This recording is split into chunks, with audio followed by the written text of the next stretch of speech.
Okay. Crap, where did it go? All right, it's over here.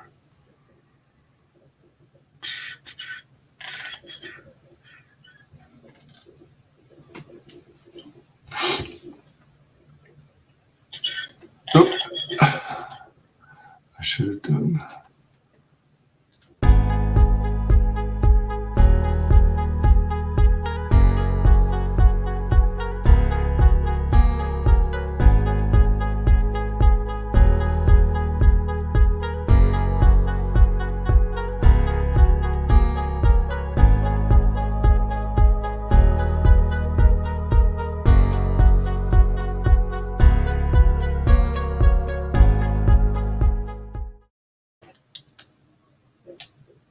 Hey, why isn't it playing? Guest that is the only person below White Holiday in the ComicsGate phone book. It's my favorite failed clone of Peter Sametti. The YouTube how you doing, Conrad? Welcome to the show.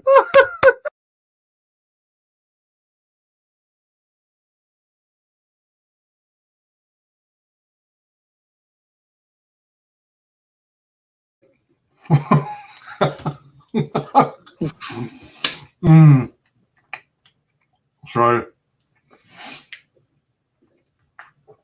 I haven't had any breakfast today. How's it going? Good. Right on, right on. Yeah, I'm trying to figure out this new stuff with intros, and I have to learn how to use cards and little video clips throughout the stream. But how's your day been? What have you been up to? Babysitting. Oh yeah? Yeah, my daughter's off school today, so I spent most of the day watching cartoons with her. We'll probably play some pinball later.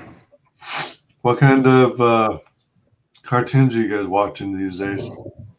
She likes this Japanese thing called Bread, where they they do throw in some ties to like Power Rangers, but they're all like baked goods. So the Power Rangers are like the Donut Rangers, and then they have characters that have like the Dragon Ball Z armor on. Oh my gosh. Crazy. What a trip. Yeah. Hello, welcome, Lakim Amir. What up, Doe? What a player. Oh my. So it looks like let's see here. And what kind of pinball? I mean, does it feel like your kid's in a wonderland with all the access to arcades and pinball machines? Yeah, pretty much. I basically have my my nephew and daughter coming down here. They're just playing on all these games. I'm like, Cool. Endless tokens or endless quarters. Yep, that's the best thing about it. Yeah. That's dreamy. So you've got this thing going on here. Let me go check this out. Oh, wrong one. Oh, weird. Oops, hold on. Wrong one. Wah, wah, wah. I had the wrong one shared. This one. So your campaign is live, and yeah, it looks like we're having trouble getting some eyes on this. Yeah, we got a few backers, a few backers from our end here that prefer to pay cash. So, okay, we're closer to 100 on our so far. Okay, all right. And the best thing about it, because they're paying cash, is we're not losing anything off of it. So yeah, because you don't have to deal with the cut that Indiegogo gets from it. Yeah. Gotcha. Man, I was hoping to see this a lot further than it is now. But I mean, like you said, it's not a total accurate representation because some of it was paid in cash, bypassing the whole Indiegogo campaign. Yeah, and plus since we started building our cabinets, when we put pictures up on it, we got a lot of people that are like, yeah, I wanna buy it cash. So Mm. Yeah. we're looking at as many routes as we can to get sales. So that's what we did. I was hoping we get more sales for the arcades here because we're selling them a lot cheaper. Like they're like they normally sell for 15 to 2,000 and up, and we got 20,000 games in there.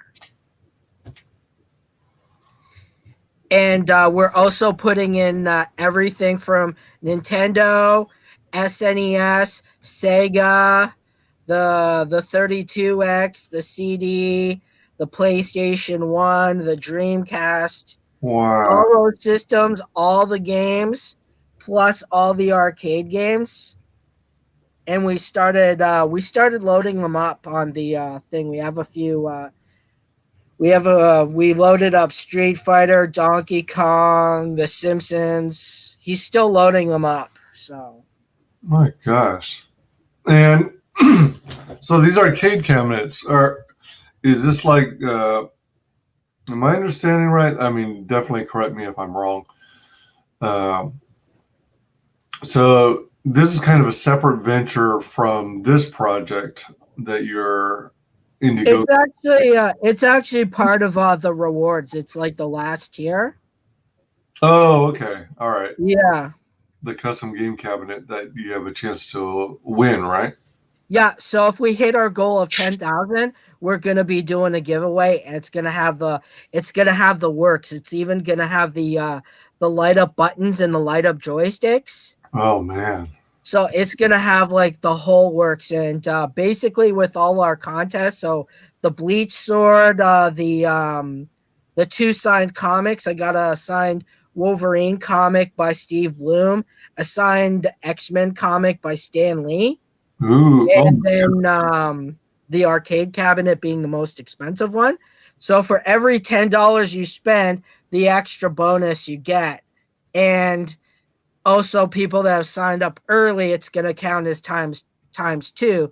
So if they spend 50, they get 5 entries times 2, so 100 entries.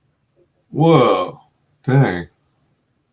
That's kind of my little incentive to get people to purchase. Right.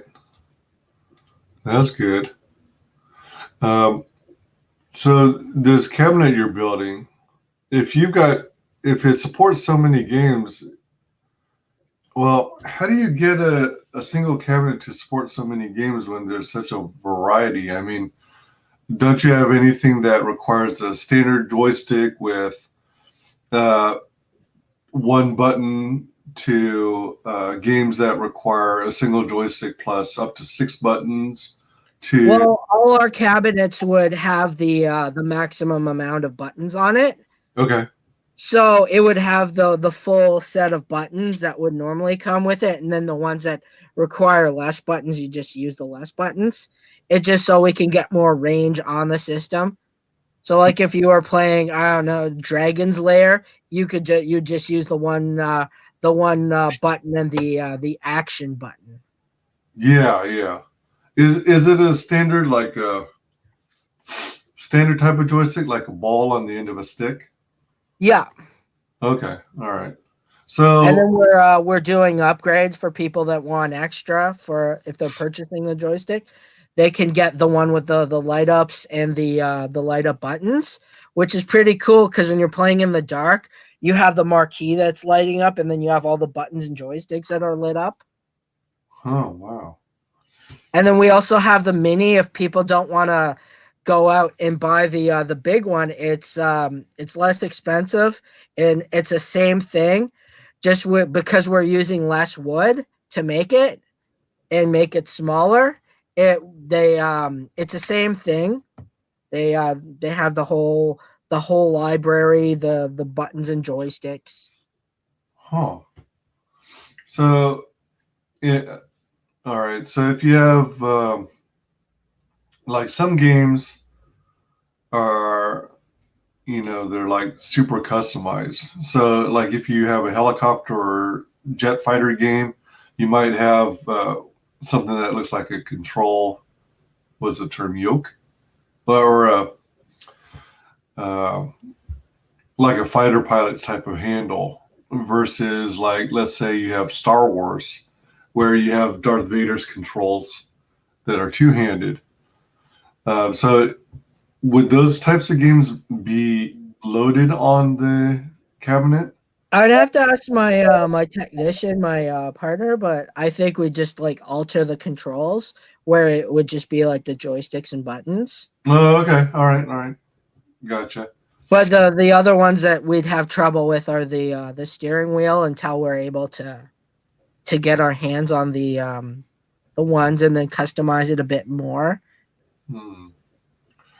Do you think it would be at all feasible, or would it just be too big a hassle to include like the joystick and buttons on one side and like a control wheel on the other side?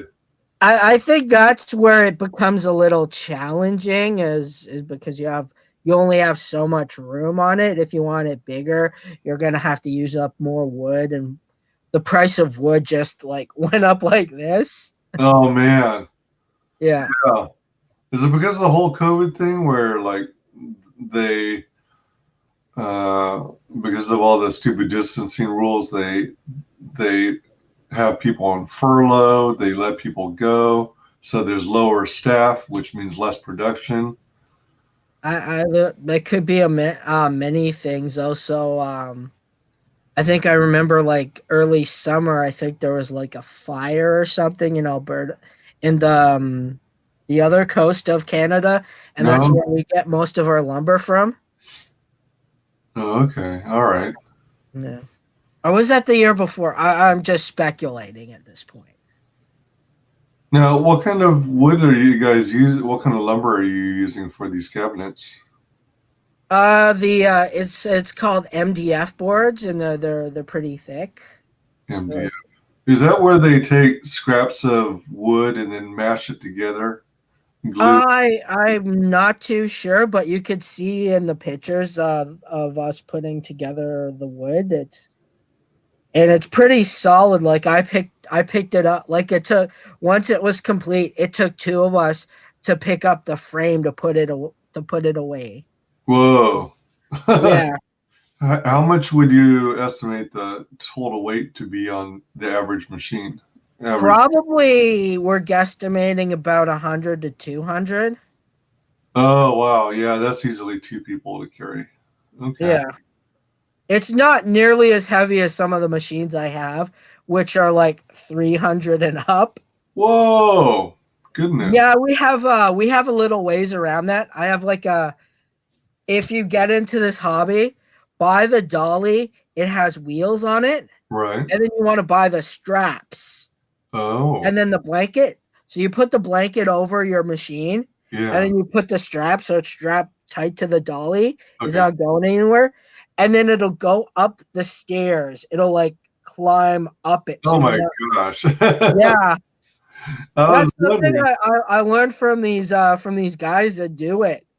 And like I was shocked. We went to pick up one pinball, and the guy's wife was there, and she was tiny, and she's like, "Yeah, I take these things up with him all the time," and she helped us put them in, and she's like, "Yeah, no problem." That's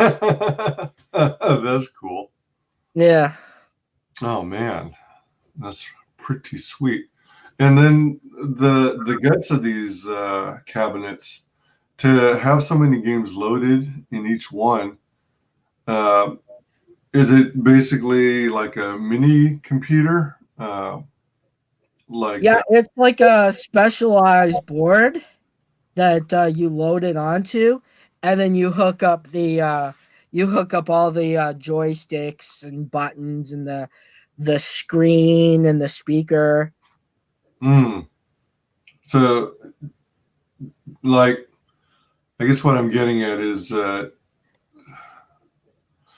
do you use like an operating system like Linux or what, Raspberry Pi or? Yeah, we're using a Pi 4. That's why we could put so many games on there, and we can get some of the newer games on.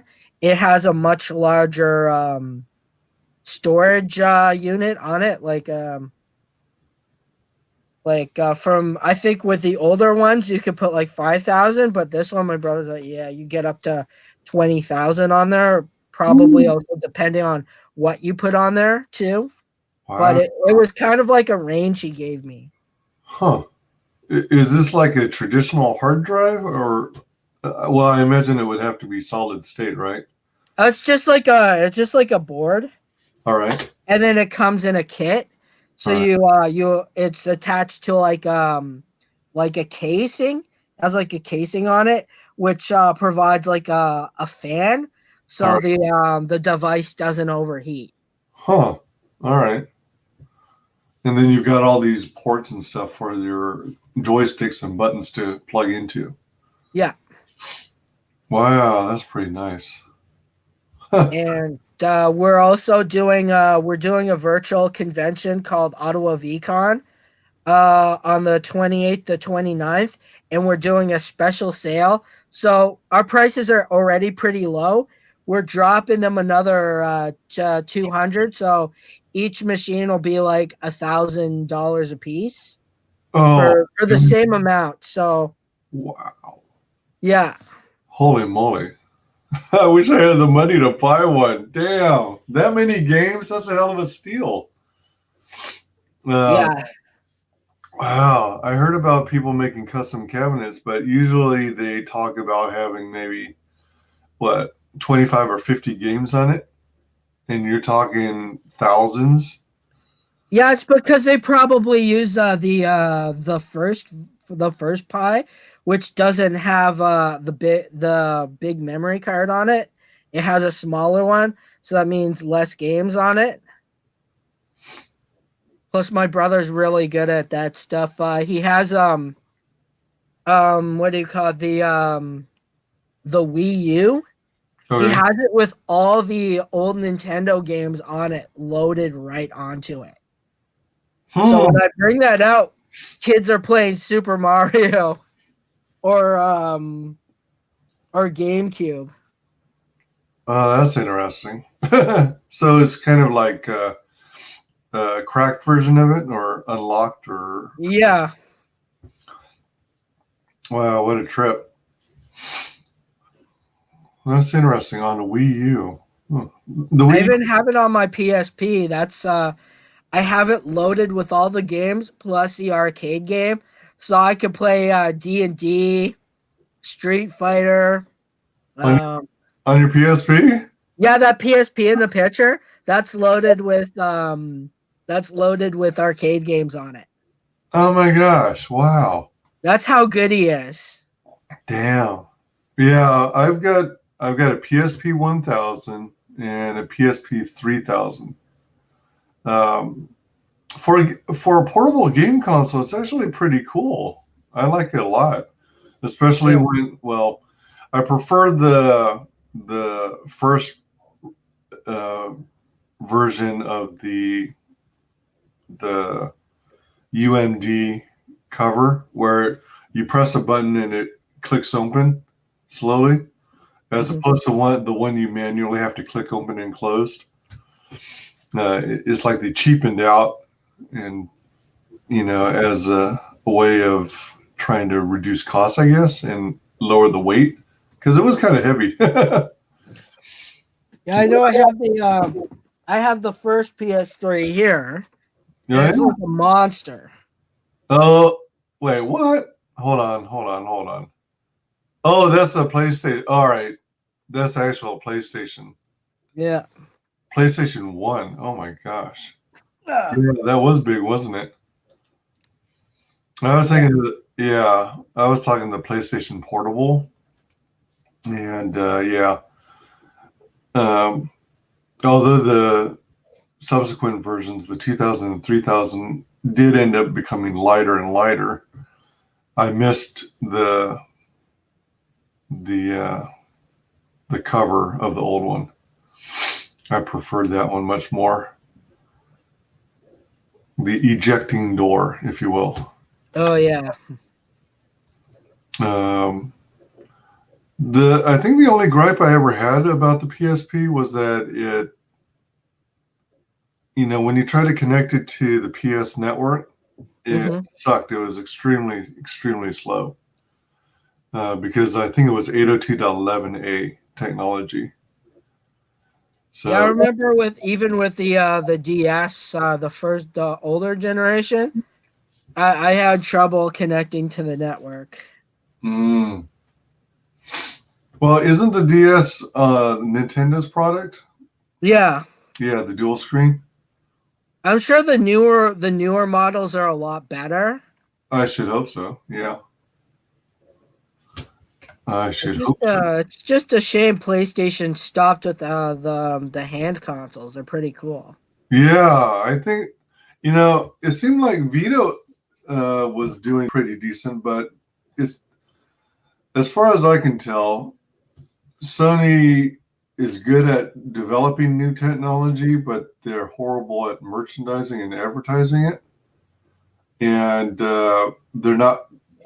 they never seem to be pushing the software enough, because it's the games that drive people to, make a console popular. Mm-hmm. And it seems like they just kind of stay in their bubble. They focus on their, what are they called again? First tier titles, games that are actually made by the manufacturer. The exclusives. Yeah, those two. But I think there was another term as well. You got the games that are made by the manufacturer itself. In this case, Sony. Mm-hmm. Then you've got games made by third-party developers. I thought there was some other terminology that differentiated the two. Anyway, it seemed like they would put out good hardware and they would put out some good self-published games, but they never seemed to help the community of game developers flourish very much. Yeah, I think every company has their own drawbacks too. Yeah, for sure. Let's take a look at this video here.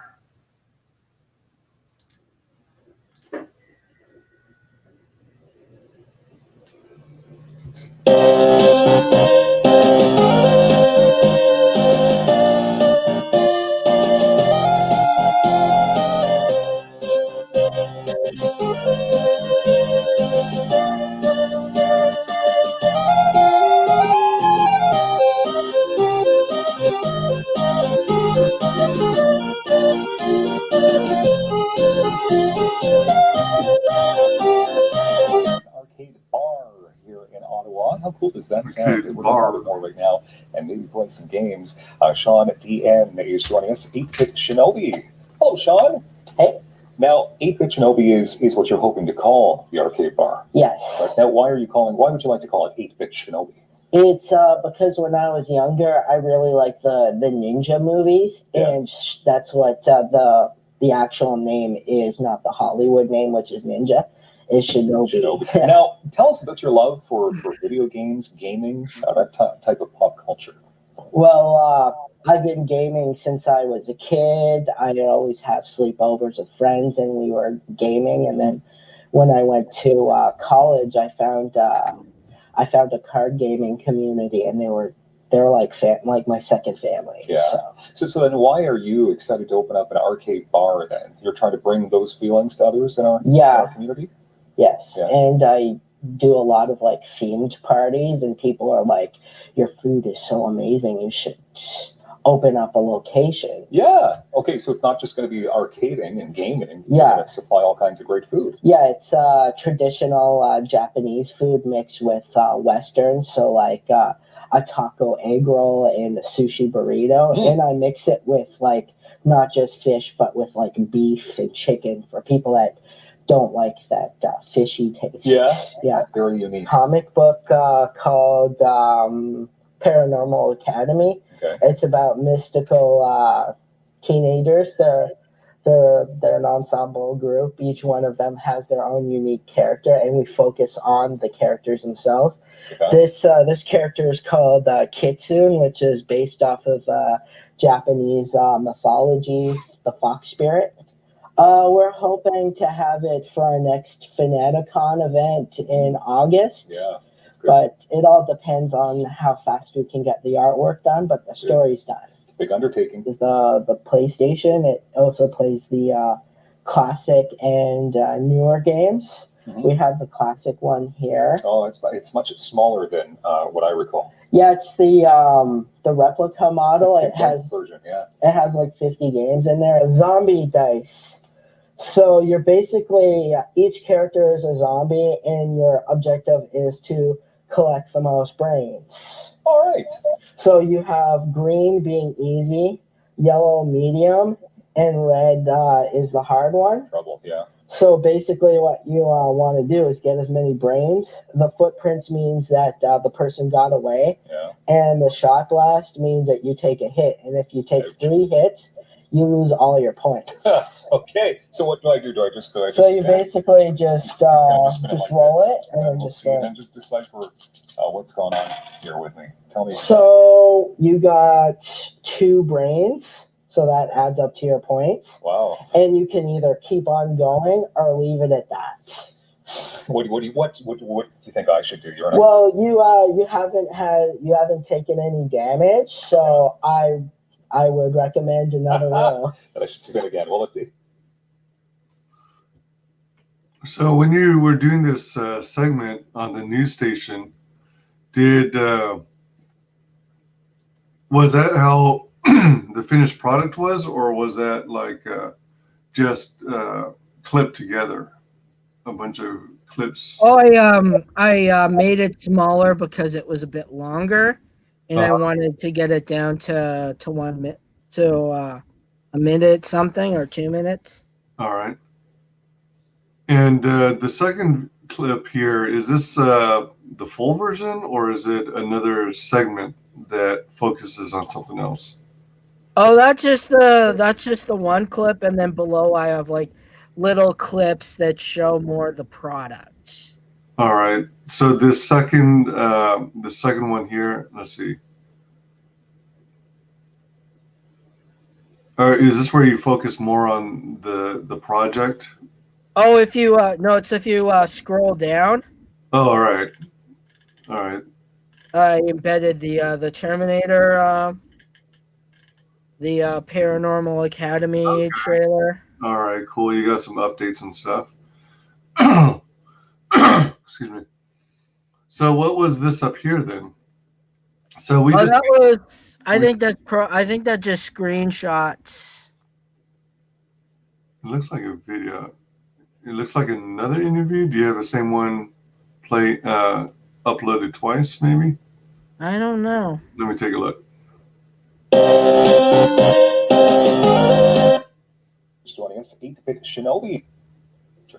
Well, sushi burrito, and this character is called Kit, and red. Oh yeah, all right. So there are 2 uploads of the same one. Yeah, I remember when I first started it. For whatever reason, it didn't like it, and I had to refresh. So it might have uploaded it twice. Yeah. Let's see. 8-bit Shinobi has found some of the best retro hard-to-find games. Our team has searched for hard-to-find games. We have just added Dragon's Lair and Jedi Outcast to our collection.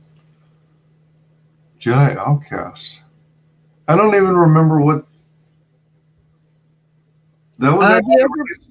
Go ahead. The Dark Forces series for Star Wars, Uh-huh. where it was like before Rogue One, where that series was based off of a smuggler called Kyle Katarn, Right. and he got the plans to the Death Star. And then the second game was called Jedi Knight, and it was kind of like Doom, a Doom Star Wars with the first person shooter. And then the second one was more of the Jedi powers. Yeah, And yeah. then Jedi Outcast is where he gives up being a Jedi. It sounds vaguely familiar, and I think I might have even owned the game at one I point. think it was the early 2000s. But I thought it was a PC game instead of an arcade. Arcade. Yeah, it's a PS. It was a a PC game, but they limited run did a PS3 version of it. So it's gonna be a PS3 exclusive copy to the PS. Sorry, not PS3, PS4. Sorry. Really? Oh, Yeah. man. So not only are you able to get console games, incorporated into this arcade cabinet, you can also include PC games. Or you said PS4. Oh, Yeah. all right, that is a console one. Yeah. Well, that's interesting. I don't remember them releasing Jedi Outcast for PS4. That's cool.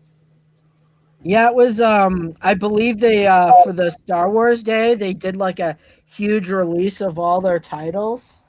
Hmm. So they also did the cartridge releases. So I got the Pod Racer one. Oh my gosh, you got Racer. Oh.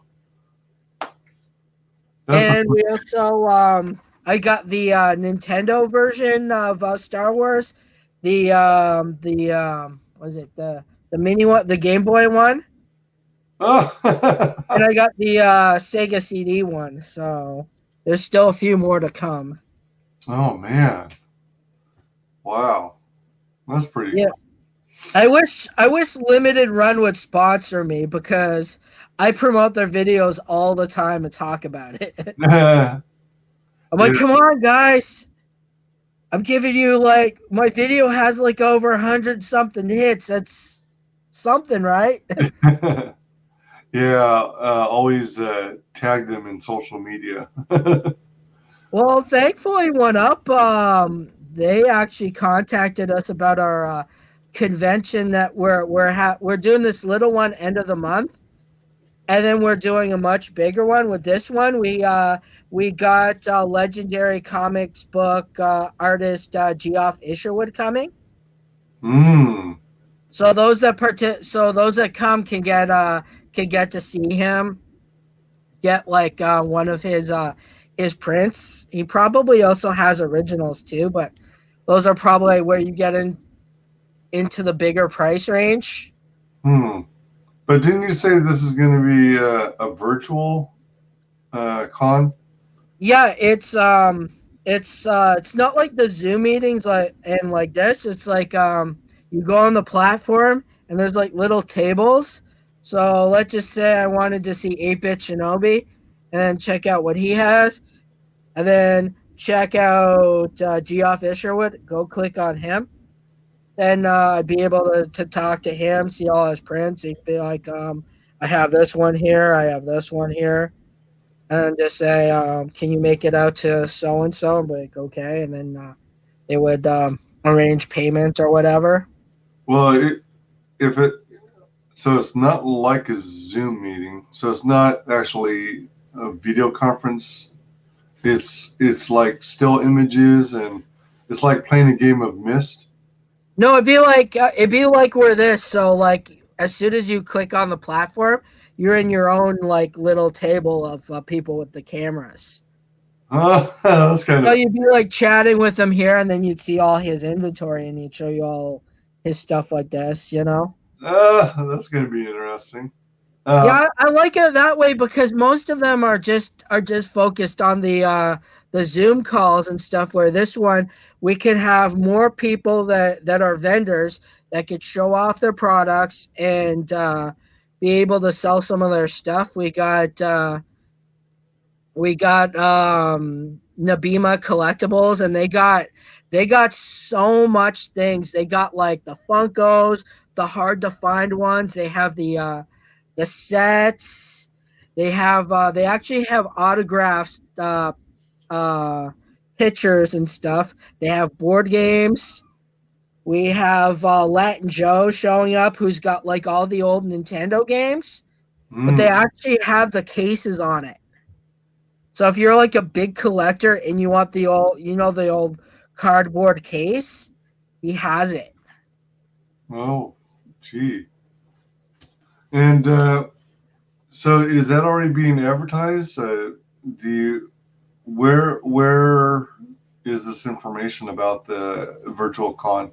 It's on our Facebook. I've been advertising on Facebook, Twitter.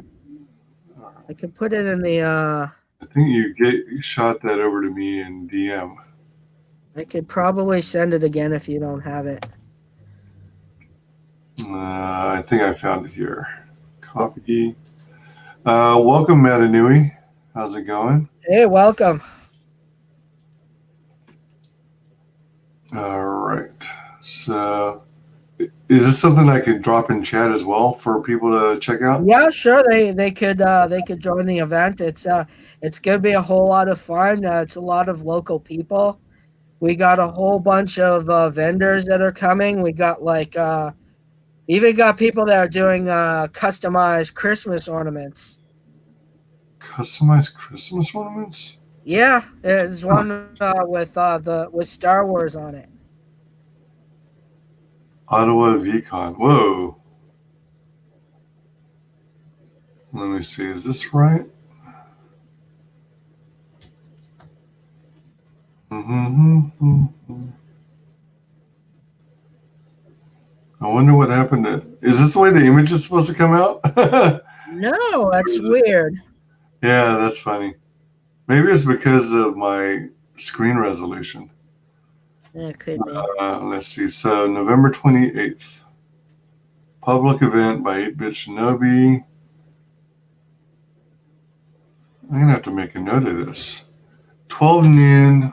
November 28th at noon through November 29th at 4:45 p.m. So it's just over a day. Mm-hmm. Does that mean it's also going to take place through we into the late hours and then continue on into the early morning through? Oh no, it's like it's from 12 to 4:40 on Saturday and Sunday. Oh, for some reason it didn't let me put multiple days, so I put that. Okay. And if you go to the discussion, I did some post on some of our vendors that are showing up. Now you mentioned these things are selling like hotcakes. What's selling like hotcakes? Our custom arcade cabinets. Oh, do you have like a waiting list now, or like? Yeah, I have a whole bunch of people that message me that they're like, yeah, we want some of them. So do you request they provide a down payment so they've got some skin in the game? And yeah, we're before we finish it off, we asked for a down payment. I made like a contract so it's kind of official, so that nobody screws each other over. Wow, that's pretty exciting that you've got people ready and interested in picking up an arcade cabinet. Yeah. But then, like I said, if I had the money, I would definitely do it. I would definitely be getting one myself. Well, if you purchase anything from something as small as our pixel art, that puts you in an entry. Oh, that's true. That's true. Yeah, everybody back this campaign. Oh, you know what? Let me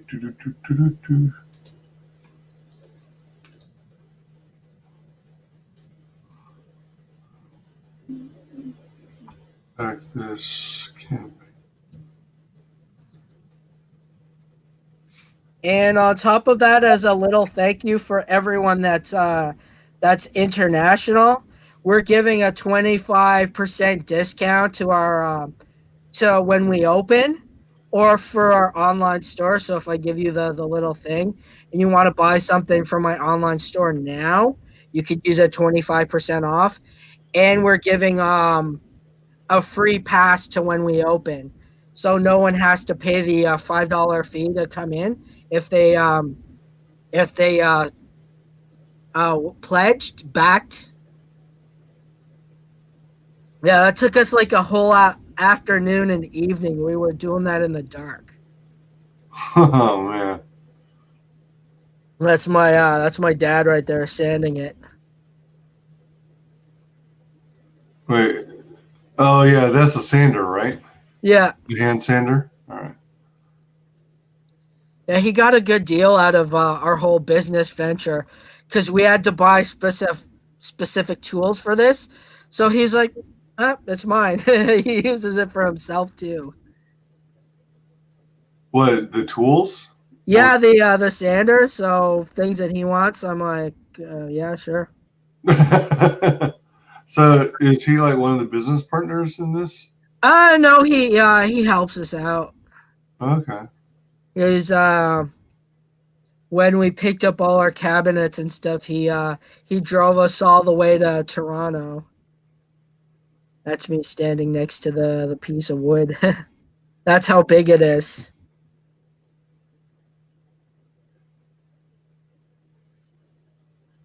Huh.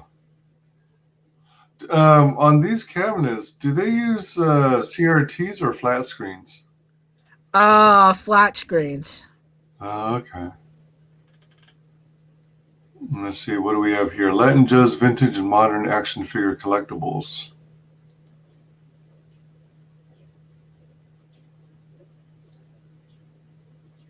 So this is one of the vendors, right? Yeah. Masters of the Universe. Star Wars. Oh, Bug Riders. Beady, beady, beady. Oh, classic monster. Reflection. I don't remember Reflection. Oh, they're not punched either. Wow. Oh, jeez. Yeah, those are so hard to find. Like usually you could only find the cartridge. Man, oh, jeez. I used to have the Nintendo NES, and I had like 60, 75 games, and I kept all the original boxes. Nice. That's a funny little sticker from Venom. RoboCop, Mega Man, Link from Legend of Zelda, The Punisher, Deadpool. Huh. Oh, that looks familiar. That looks like the robot suit from G.I. Joe. Yeah, probably. There's a lot of different ones. Except the color scheme looks different from what I remember. I'm thinking black and red. Oh, that's cool. I'm guessing that's from some kind of manga or anime, rather.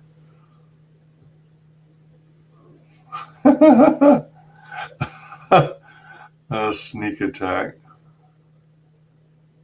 Yeah, I wish that when I was a kid I kept these in the boxes because I remember having all these and seeing how much they're going for, like all the Ninja Turtles and stuff that are like hundreds of dollars now. I'm like, Really? yeah. I even had the mini Technodrome. Oh, yeah, the Technodrome? Dang.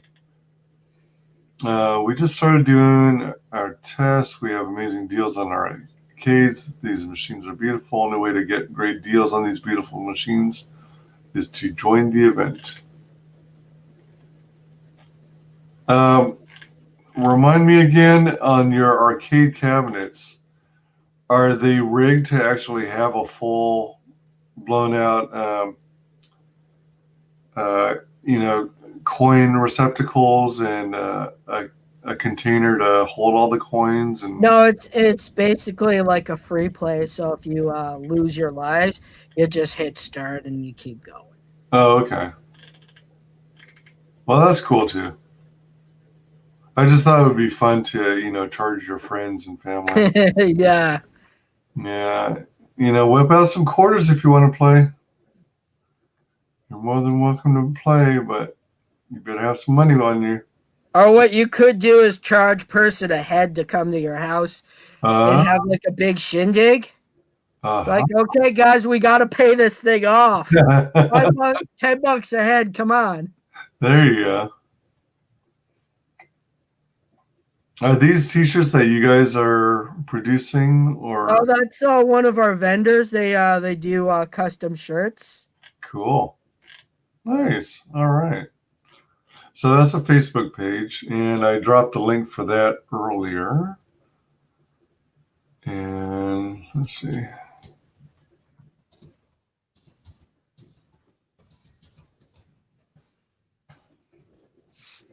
Let's see.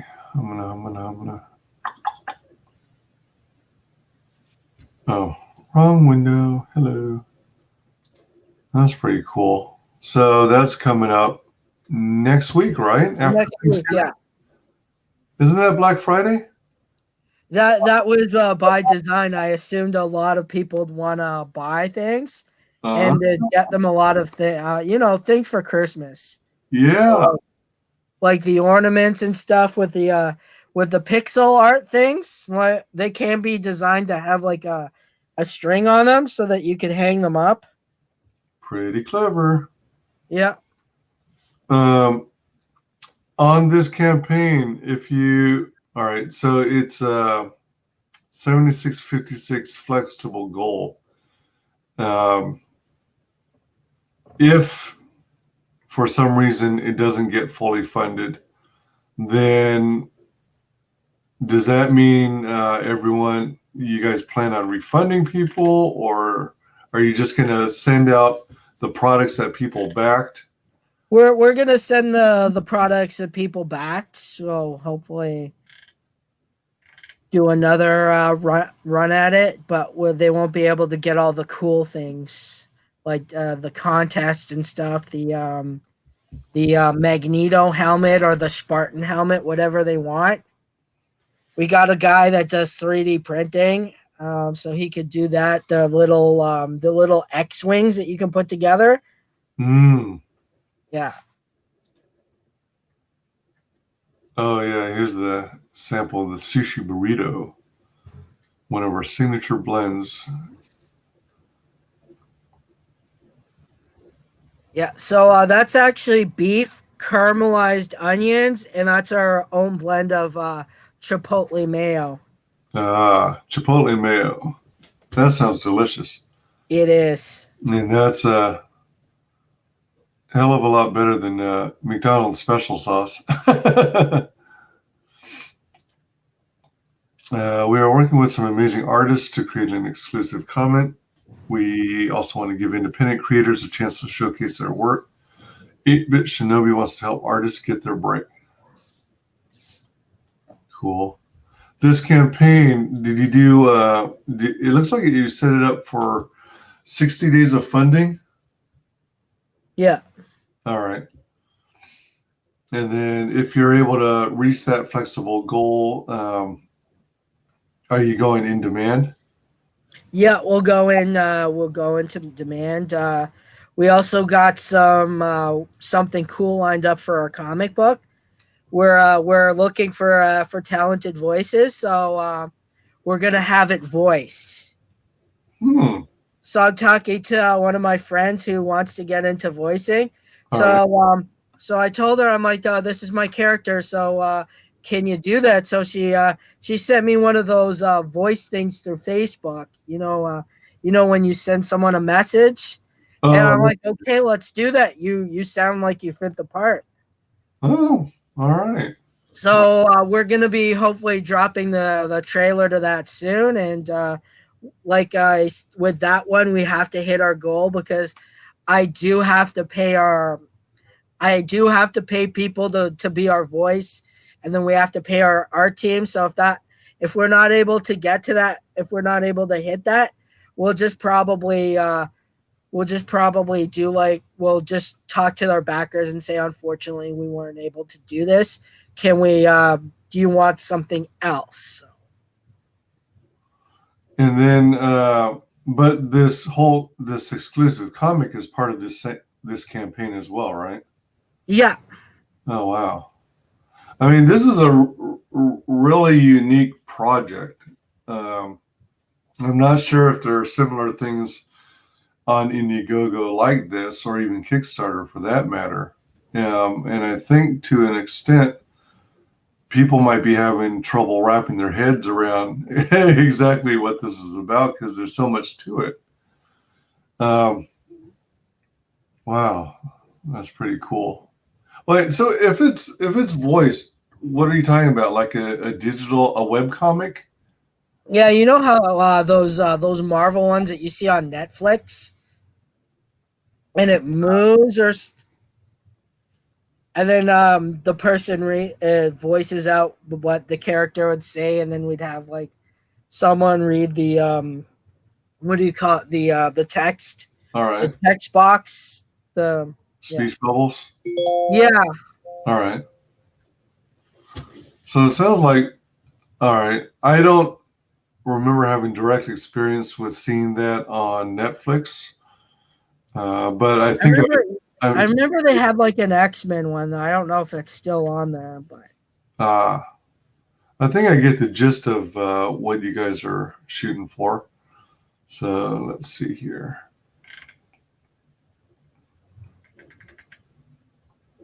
Newest arcade bar in Ottawa.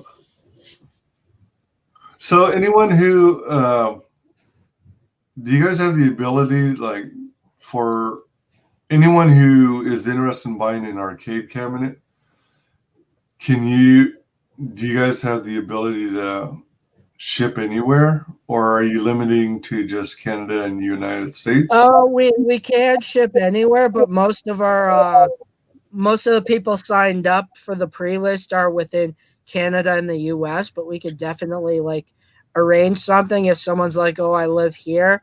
We could if you contact me, we could look at getting a more accurate shipping rate.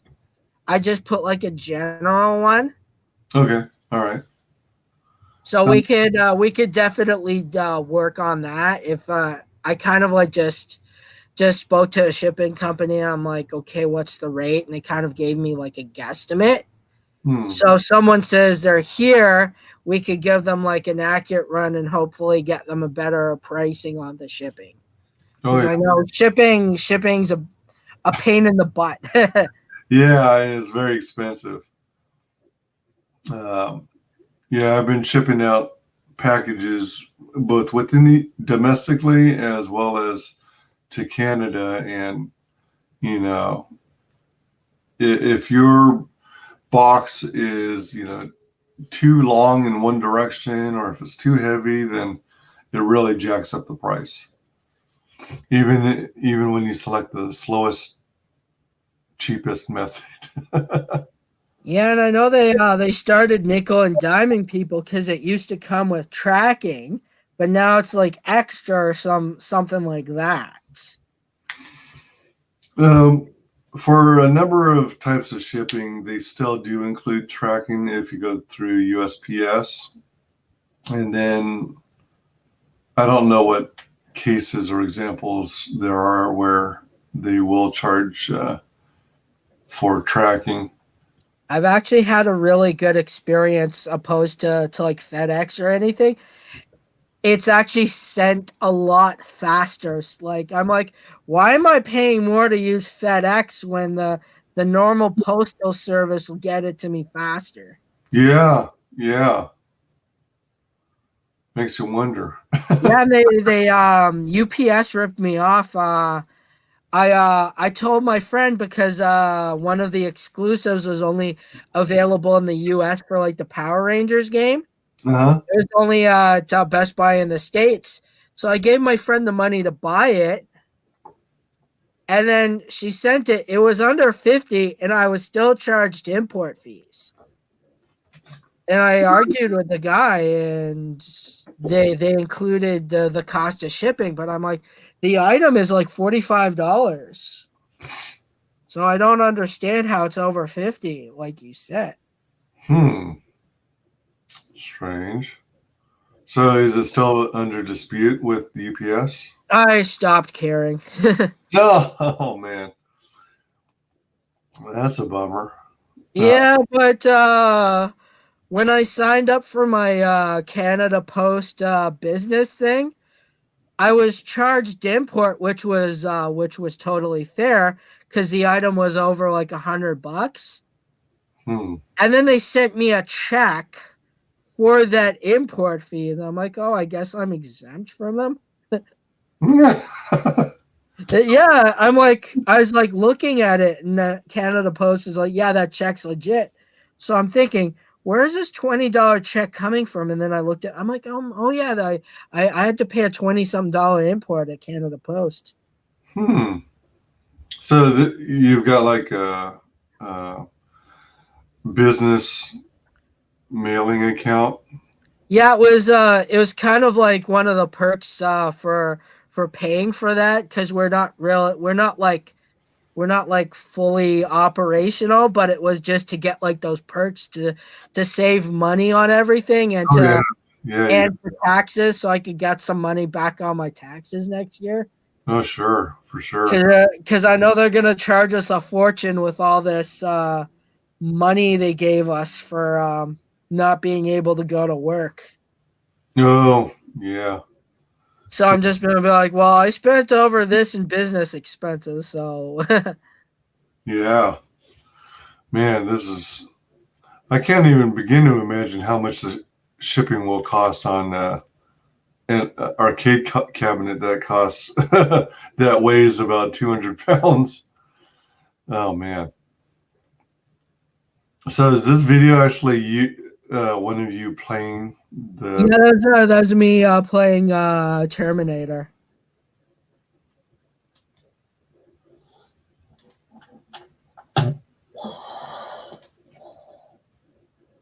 Huh. Let me know if you're able to see it full screen. Can you see it full screen? Yeah. All right.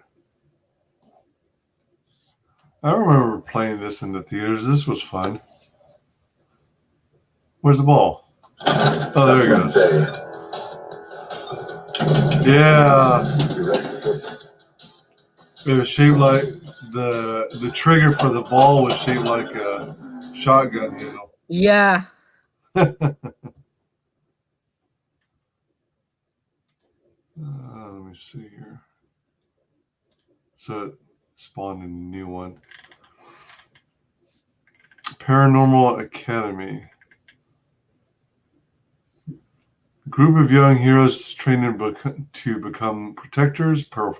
A powerful necromancer has reunited the fallen order of the Necromancer King.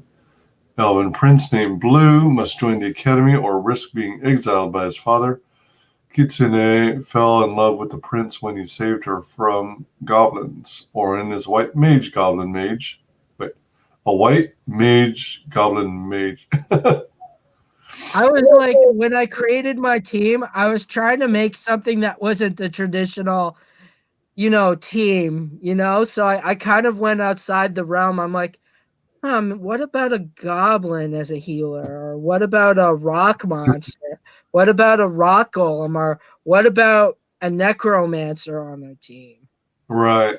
I kind of wanted to shake it up from the traditional D&D groups with the dwarf, the strong dwarf, the hero, the elf. I wanted to shake things up, so I kind of created this unique group. I hear you. I was just kind of thrown off a little bit by some of the grammar in the campaign. You got mage listed twice. A white mage, goblin mage, as opposed to a white goblin mage. It's probably when because I did a lot of copying and pasting. Oh, I gotcha. Who found a crippled child injured. The kid took a golem rock suit and now has the power to control the earth. Oh. Kind of like earthbending. Okay, all right. Nero's a necromancer who's afraid of his power because his power is so strong that he can hurt those he cares about. Allison's a mage in training who's trying to measure up to her mother's legacy. 48-page book, 10 chapters written. Variant cover comes with a preview of book 2. So you got a video on this too. Oh. Actually, hold on. Let's go this way. Wait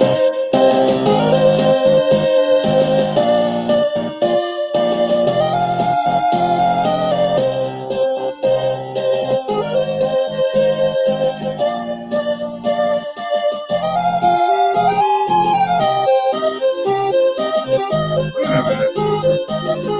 Where's the book?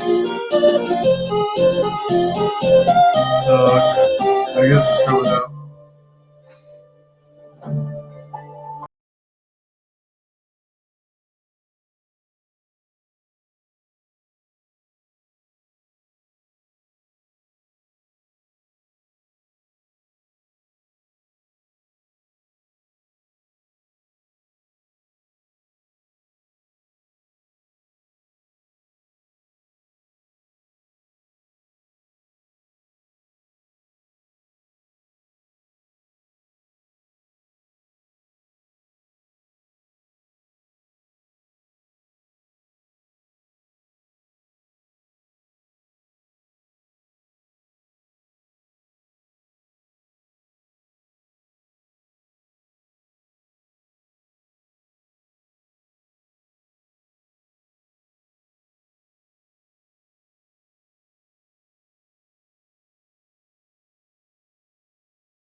Bleach sword.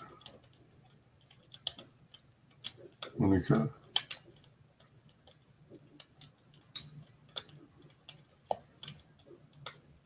Dream Arcade. Oh, so that's what the interface looks like? Mm-hmm. Alrighty.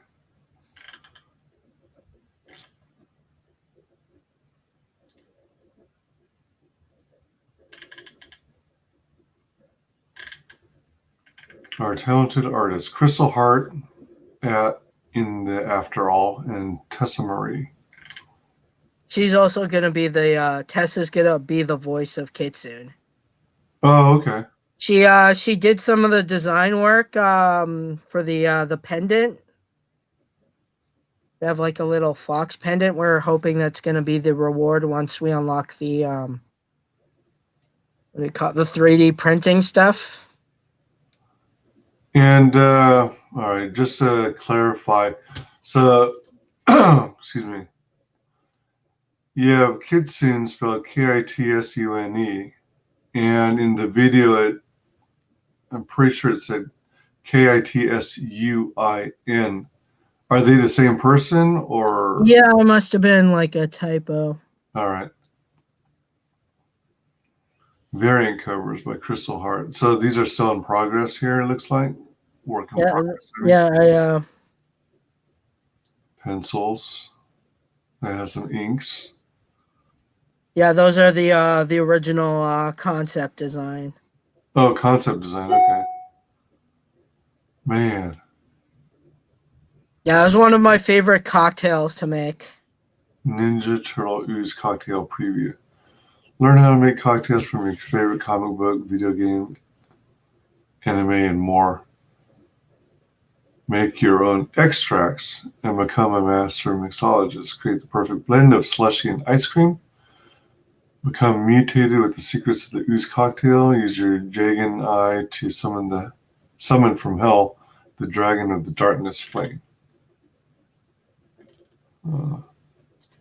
Let's check that out. Oops.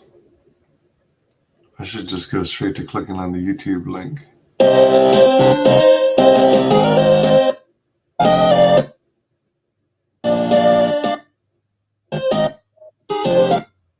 Shinobi, and we got another experimental cocktail for you. So it's time to bring on your ninjutsu and cowabunga, dude. You have never seen this, but know what it is. That's the canister that had the ooze that transformed us all. I have kept it these 15 years. But why do you only show us now, Master Splinter?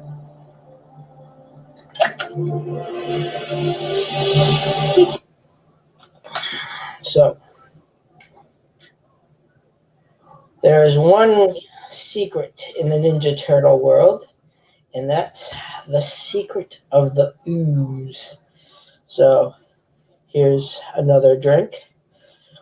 The first 100 subscribers, I will be sending a video how to make this before the book launches.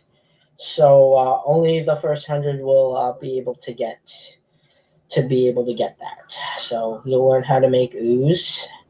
It's a pretty great drink, and it can also be made non-alcoholic. So when you're prepping it, you make your ooze drink first, and then you just admit the alcohol, or if you want the alcohol, and get at it. So this drink is very versatile, so it can be made for any occasion. So, cheers.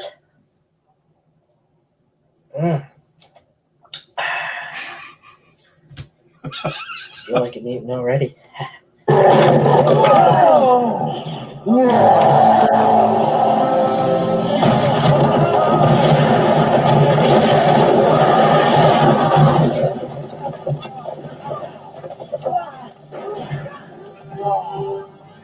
The last pile of ooze. He must have drank all of it. Yeah. Oh man. I was actually popular at my daughter's birthday party. I made up a whole jug of ooze, and the kids just drank it all. So it looked like it literally had kind of an ooze texture as you were kind of gently shaking it around. Yeah, that's the way I designed it. So it's got like that thick viscosity. Huh. So how does it feel going down your throat as you're drinking it? It's good. Kind of like slimy. Weird. And then if you add booze to it, does it remain slimy? Yeah, it keeps the same consistency. Oh wow. Okay. Let's see. Tile art that can be used as coaster, wall decoration, to be used for kitchen floors, created by Mel.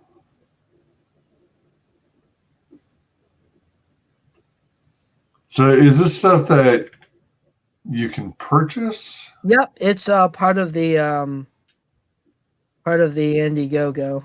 Okay. And then you got pixel art, created by the youngest Shinobi. My brother who designed all the cabinets, he also makes those things too. Are they made with beads? Yeah, I actually have one here. Yeah, Iron Man. Hey, I got stupid ads from Facebook. Hey, Christine. Damn, didn't get a notification for this and have to take my boys out in 5. Aw. Looks nice and green. Yeah. It's really yummy too. Like neon juice. Gloopy. Those tiles would look amazing as a bath panel, the side of a bath, or tiles around the wall. Yeah, they would. Huh, Ninja Turtles. Yeah. Speaking of which,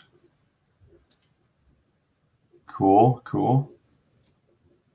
And I got another green friend over here. Oh, that's signed by Vic Mignogna. Yeah. It's Piccolo, right?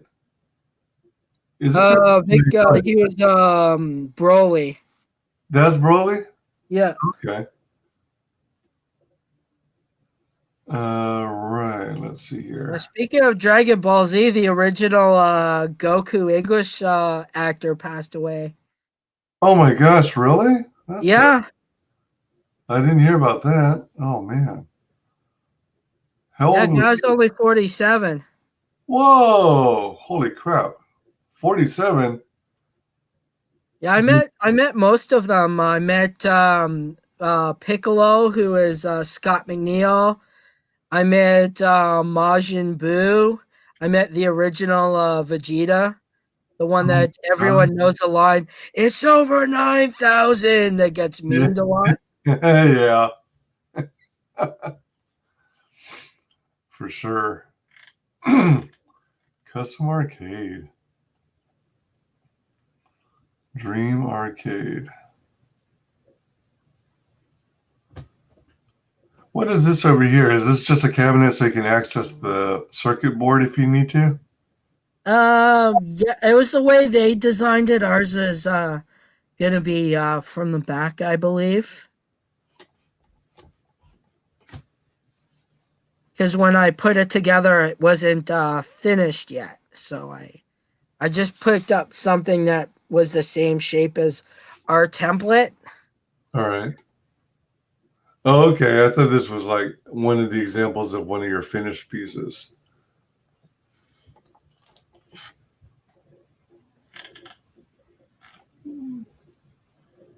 So the custom arcade is going to have room for 2 players? Yep. All right. Awesome. Arcade can be custom to your liking. Get the side panel and marquee of your choice. Mark of your choice that comes with over 20,000 games from your favorite arcade and retro console. Jeez. So if you get custom side panel and marquee, So that side and then the top right there. All right. So if you don't request it be custom, then you'll just slap on the Dream Arcades. Well, we'll put whatever we have on the side, like probably just the one that has like all the classic arcades meshed. But we're gonna make sure that before we send it out, well, okay, what kind of art do you want? So,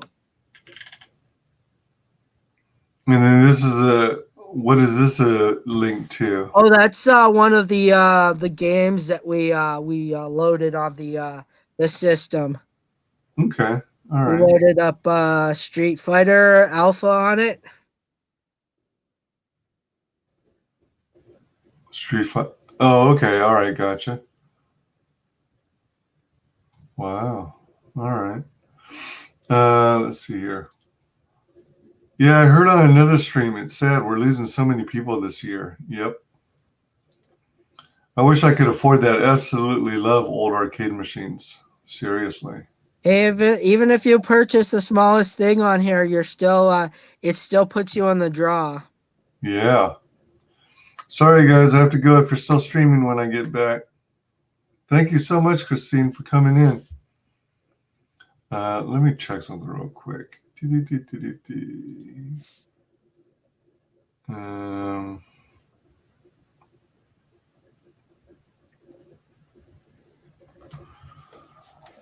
Come on, load for me, load for me.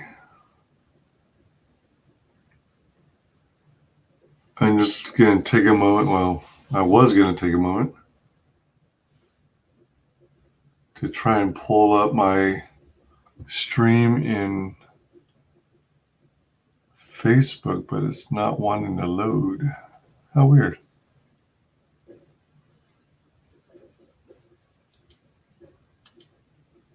What?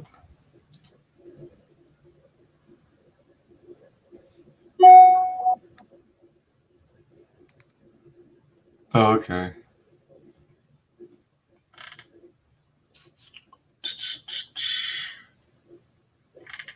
What is going on? Is it doing whatever it wants to do? Yeah, exactly. It seems like things are going kind of slow. Oh, all right.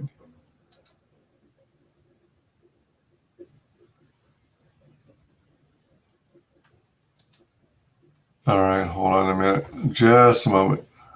All right.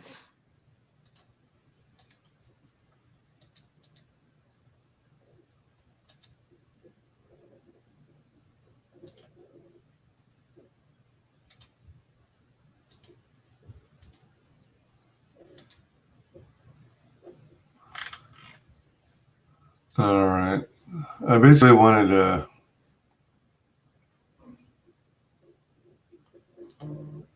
block that spam coming from Facebook.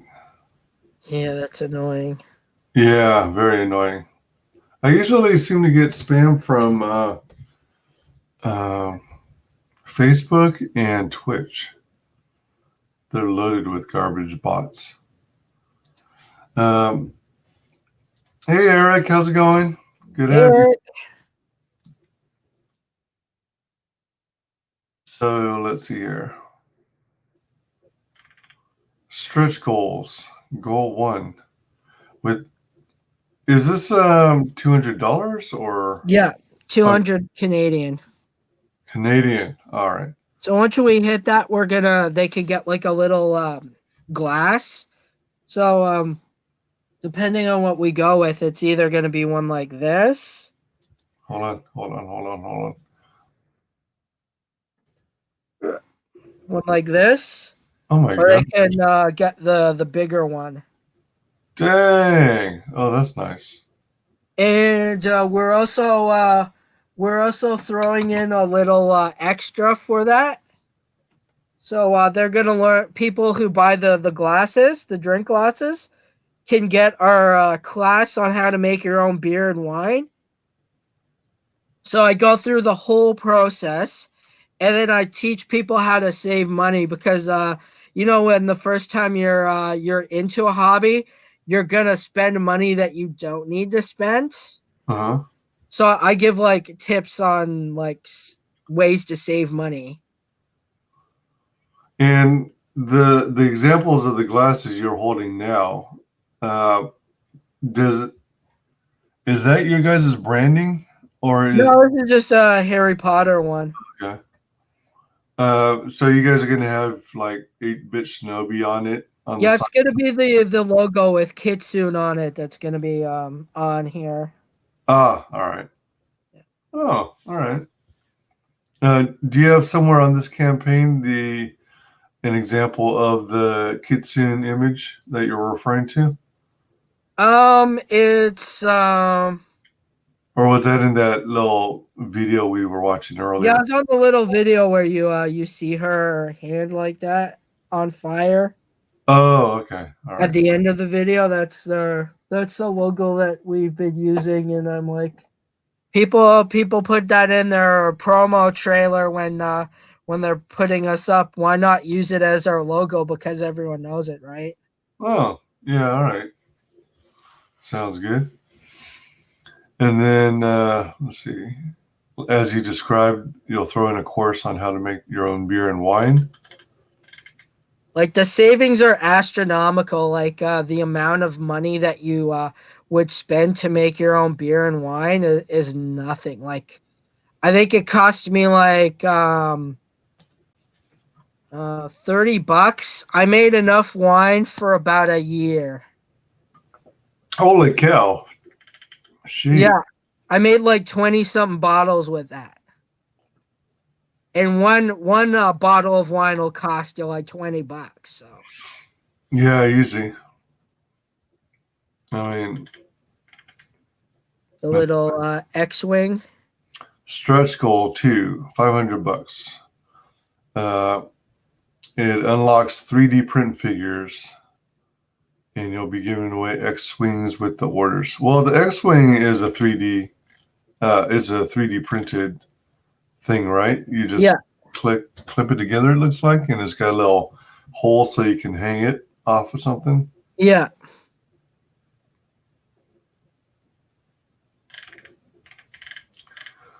At the $700 goal, you'll get your pick of 3D printed keychains. Yeah, they're a bit cooler than our Pixel ones because they could. There's a lot more options with that. So are these like made of rubber? They're 3D printed. Oh, okay. So they're going to be like a hard plastic. Yeah. So is this gray one a crown, like a king's crown? Yeah, I believe so. And let's see, that's a bat logo. That's a Pokemon ball. Yeah. Is this the Mortal Kombat dragon in the middle on the red? I think so. Then you got sort of a yin yang. Well, actually, I think that's the shouting gun. Oh shoot! I think I just figured this out. This is Goku's hair. And Yeah. This is Vegeta's hair. Yeah. Oh my gosh, how funny is that? And are these fireballs and stars? Yeah. And then what about the bottom black one? I'm not sure what that one. I think that's probably like a Final Fantasy sword or something. Oh, all right. And let's see. Is this red one in the top left corner like a robot's face? It almost looks like Darth Maul. Yeah, I think it might be Maul. And what about this black one underneath? I'm not sure what that one is. Huh. Let's see. There's a circle with 3 dots. It almost looks like what would be left over when you punch out the openings or the holes for this one. 3 dots, a dot in the center. Huh. All right. That's a funny idea. Having Dragon Ball Z hair. That's a crack up. I wouldn't have thought of that. At 900, the reward level gives you an entry into the giveaway. Variant cover of The Death of Wolverine signed by Steve Bloom. This is a hard item to part with. I actually chatted with Steve Bloom with my comic idea and he loved it. Every $10 you spend, gives you a bonus entry. Draws will take place once crowdfunding is funded.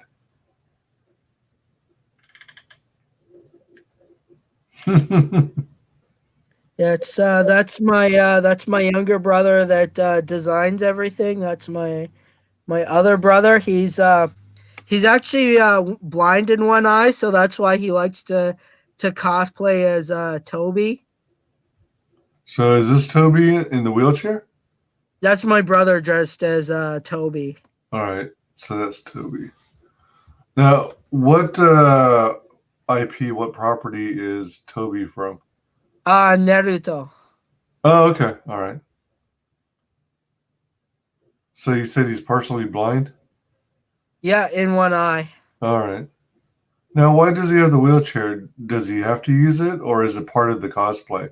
It's he can't, like, for conventions like this, he's not able. He had hip surgery, so he's not able to walk for long periods without falling down. Oh dear. All right. So we got him a chair, folding chair. It's actually really convenient. We've been to so many cons. We just fold it up, put it in the trunk, and bring the whole family.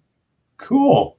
Yeah, so I go with my 2 brothers, my wife comes, and then my daughter comes, and my wife and daughter do their own thing with my parents, and then we just go to the convention. Do your wife and daughter cosplay? Not anymore. My wife used to go. go to conventions with me. Now she's like, it's just too much. Mm.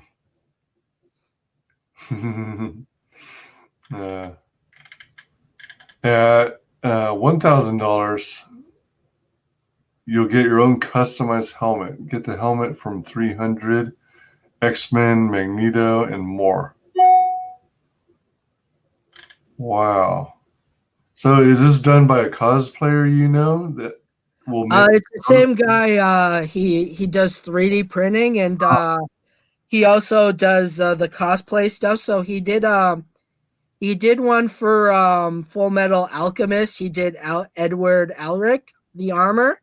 Uh-huh. So he did the headpiece and all the other pieces. So yeah, we could get really crazy with this because he could make anything out of the 3D printing, like armor and stuff like that. Cool. At the $2,000 stretch goal, at this level, we have an amazing one-of-a-kind giveaway. Get a signed copy of X-Men from Stan the Man Lee. This is the hardest giveaway. I'm a huge fan of Stan Lee, and when I got to meet him, we got cut off, and he met with us after the show and signed that very comic. Every $10 gives you a bonus entry. The draw will begin once we hit our goal. Wait, so what kind of event was this where you got a chance to meet Stan Lee? It was it was at Montreal Comic Con, I think 2013. It was the supper. So I paid like $200 for the supper, and people were like, $200, that's a lot. We got food, we got booze, and then we got like a picture of Stan Lee and an autograph. Dang. That's like nowadays, before he passed, that's basically the price of the autograph, $200. Yeah, seriously. Wow. What when you got the chance to meet him, was he like still where he was coherent and he knew what was going on before he got really, really sick? Yeah, and I met him the last time I met him, he was a little like he couldn't see very well and he couldn't hear. Because I remember the first time we met, he signed everything, and then I'm like, Stan, you're an inspiration. You're damn right. And then I'm like, the last time I met him, I'm like, oh, thank you, Stan. And he didn't hear me, and the guy was like, oh, he can't hear because he was losing his hearing. So he had to whisper to him. So that also happened in the Q&A. His guy had to whisper.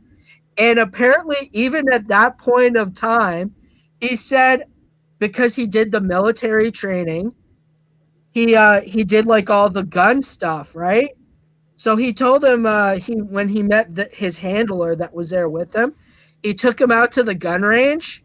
He took the gun.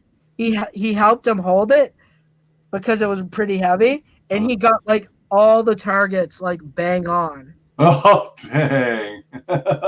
So Stanley's technically a vet. Like Wow. like he signed up for it, but then they realized he was a comic book creator.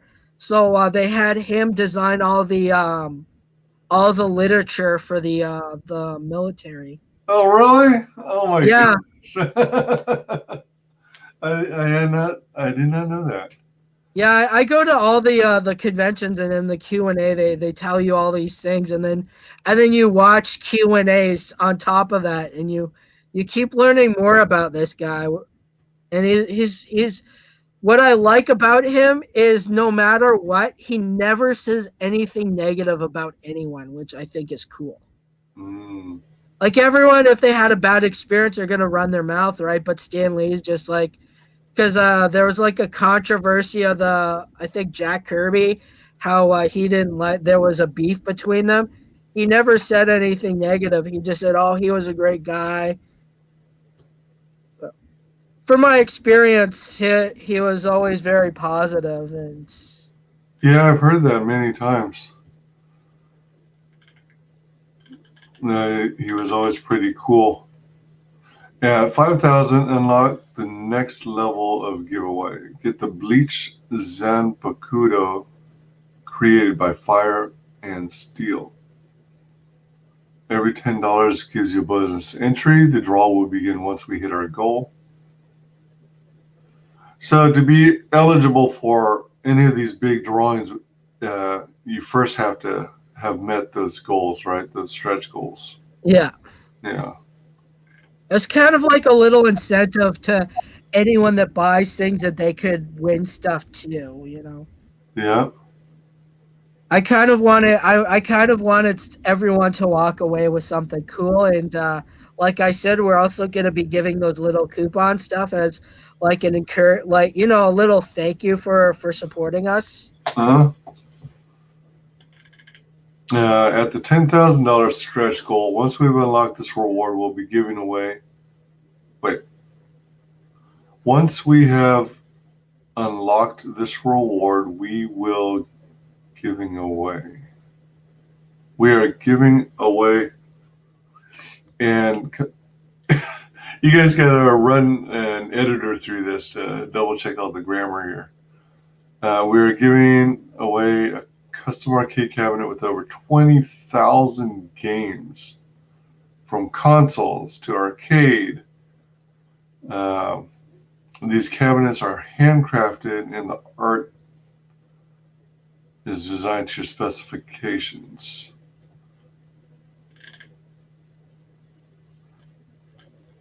Now, what is the video of? It's the video of some of the games that we've loaded onto it. It's actually pretty cool.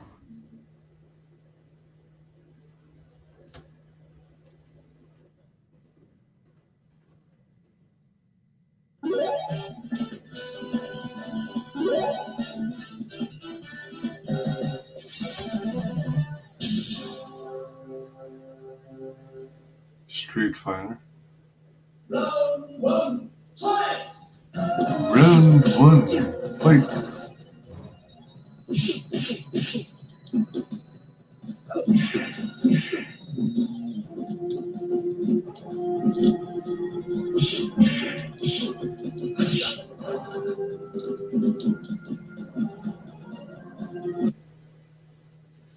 So, did you have someone recording for you, or were you trying to record and play at the same time? Oh, my brother recorded himself playing it. Oh, okay. I think he like set up a camera and he did some gameplay. I thought at first you were gonna have a video cycling between all kinds of different games. Did remind me again? Did you have a video where you kind of showed off your interface? You know what the screen looks like, the GUI interface, what the screen looks like, where you have the game selection screen. Not yet. He's still putting it together. All right.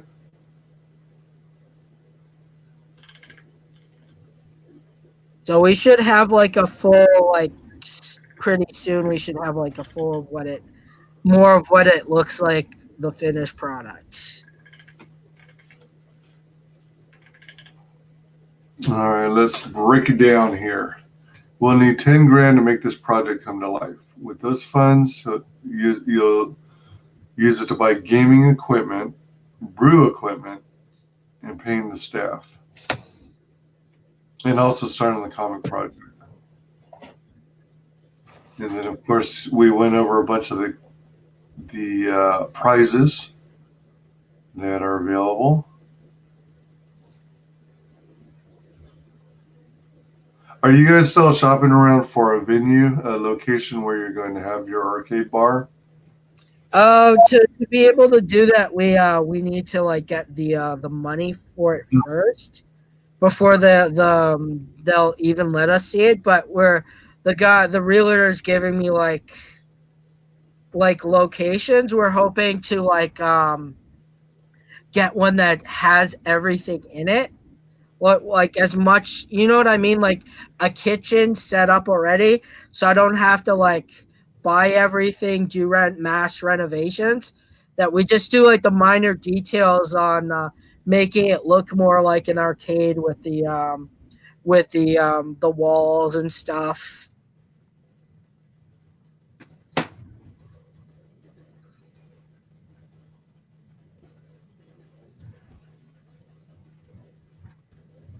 All right.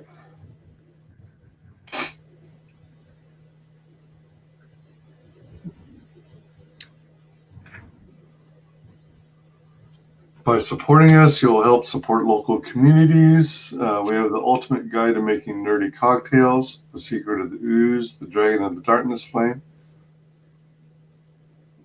Stay Puft Marshmallow Man, and the Hadoken. We have glasses, beer mugs, cocktail makers. We have a custom-made Magneto helmet for mutants to bend metal. Once we hit our stretch goals, we're going to offer some amazing rewards. If we are not able to reach our goal, that means we will have to look at taking on loans. We will have less money for our team and equipment. Do you guys think you'd be eligible for a business loan? We're looking at a few. All Like right. I'm getting to the point where I'm even throwing in my retirement savings into that. Oh, shoot. That's dangerous. Yeah, well, I don't want to go back to work again and be assaulted by a child anymore. Yeah. Yeah, that's the nature of my job. Are you a teacher? Teacher's aide. Oh, okay. I do all the stuff they don't want to do. Yeah. Probably includes making itineraries and grading papers, stuff like that. I usually do more of the one-on-one stuff, but sometimes I'll do that. Like, we're not supposed to do it, but I'll do it anyways. Because, we're part of like a team. I know that depending on who I'm working with too, I'll do the extra mile for them because I know they have my back. But most of the times, if I'm working with someone who's not like that, then I'm not going to put the effort into it like anything, right? Mm-hmm.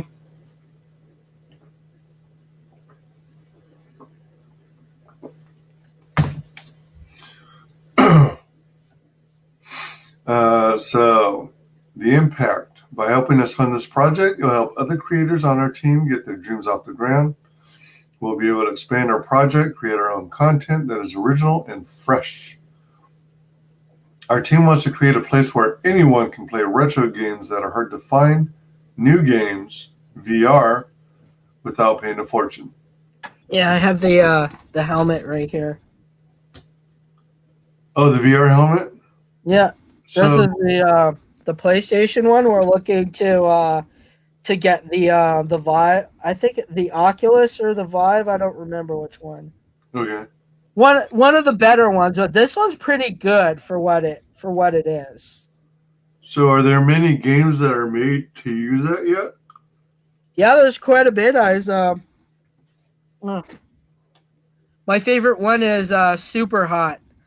I did like a gameplay on it. It's like the Matrix, but the figures are like these glassy silhouette type things. Oh. And then they smash. So basically, you have a whole bunch of objects around you, and you have to like throw it at them. So like they'll have guns and stuff. So there's like different ways that you can do it, and you can actually dodge. So you move really slow like this. So every time you stop, that's when time slows down. So you kind of like when you're moving, you got to go really slow. And then you'll see like the bullet stream too in the Matrix. That sounds interesting. It's a lot of fun. Like it's like the graphics aren't like insane, but it's like really fun. Huh. Okay. Like you could spend hours in this because you gotta like get the timing right because it's like a one hit thing. So if you get hit by a bullet once, you gotta start over again. Oh, dang. But it's still a lot of fun. And then you could do it other ways too. Like you don't have to actually shoot the gun. You could actually grab the gun from the guy and pistol whip him. There's a lot of different things. You could shoot him. You could throw the object at him, and then once you progress, you can even do the superhero static punch where he vibrates and he shoots out this beam at a guy, and it just shatters him. So, I mean, what's the goal? Are you fighting a bunch of enemies, or are you always fighting one opponent each and every time? It's like a scenario type thing. You get like different scenarios. Oh, all right. And then there's like things that you could hide behind, and then there's like some where you'll have like a glass bottle, or like you'll have like shurikens all around you. So as soon as you throw the shuriken at the guy, you hit him in the arm. The gun will move slowly, so you got to grab that and then hit the next guy. Or you could just keep on using the shurikens to shoot at them. Huh. Okay. Like there's not one way to beat this game. Like it's like you could do whatever you want as long as you don't get shot. So you just gotta you can strategize it, or you can have so much fun with it. Like there's different ways. Like you don't have to necessarily just get the gun and shoot the guy, but you can. Or when he comes close to you, you could dodge enough where you could just punch him. That's interesting. So if you're doing the scenario where you're avoiding bullets and you start moving slowly to avoid them, have you found yourself in a position to where you're literally trying to do that one move by Neo where you're leaning way, way, way back? Oh yeah, I was pretty close to that. I was like, and like you don't think it's a lot of work, but I was doing all of that, and I'm like sweating, and I'm like, oh, this is like a better workout than actually going to the gym. Oh, that's funny.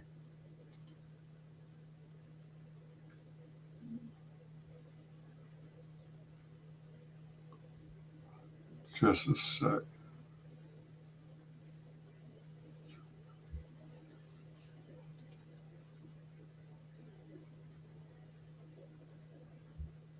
That was weird. That's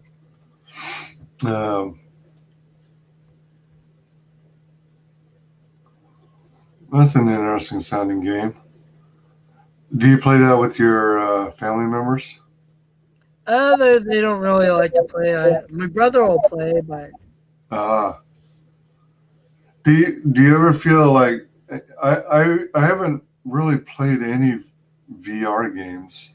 Do you ever feel like either a sense of vertigo, or does it feel really awkward, or do you kind of throw yourself into the game? a little bit. Like there's one game called Blood and Truth where you're having to scale a wall and then you're looking down. Like I let go and I'm like, holy shit! I'm like, and then I'm like, oh, I'm fine. Or like how when you're picking something up, it feels a little bit heavier than it is, and I'm like, realistically, it's just a plastic remote that you're holding. Right. But I'm like, it felt like I was carrying something made of metal. Oh, that's interesting. Yeah, there's this one part where you have to load the magazine in. Uh-huh. So you have to like pull it out, put it in, and then shoot. And since this is the VR system on the, did you say PS4? Yeah, it's on the PS4. Those are on they have those like controller joysticks that it looks like a short rod with the ball at the end, right? Yeah. So what is the ball portion even for? Is that what determines your position in the game? It's the tracking. It's more like it becomes kind of like your hands. And then you use the trigger and stuff. Like there's like a bottom trigger on it, and it feels like you're kind of grabbing it. So it feels like you're grabbing it, you know, Huh. when you want to pick something up. Okay. Interesting. Let's see. We've gone to comic conventions and we've been very successful. So when you go to comic conventions, don't you set up a bunch of retro game consoles for people to hang out and play? Yeah, we have one here. So I got my right here. So I got my PS3 here set up, and I got like it's like fully loaded. It has X-Men. There's X-Men, Scott Pilgrim, Castlevania, Huh. the Pac-Man collection. All right. And when you go to these conventions, are you also selling merch and stuff? I have hundreds of Funko Pops that I sell. Oh, right. You were also using that to help fund this venture, right? Yeah, like we were like every event I sold like I would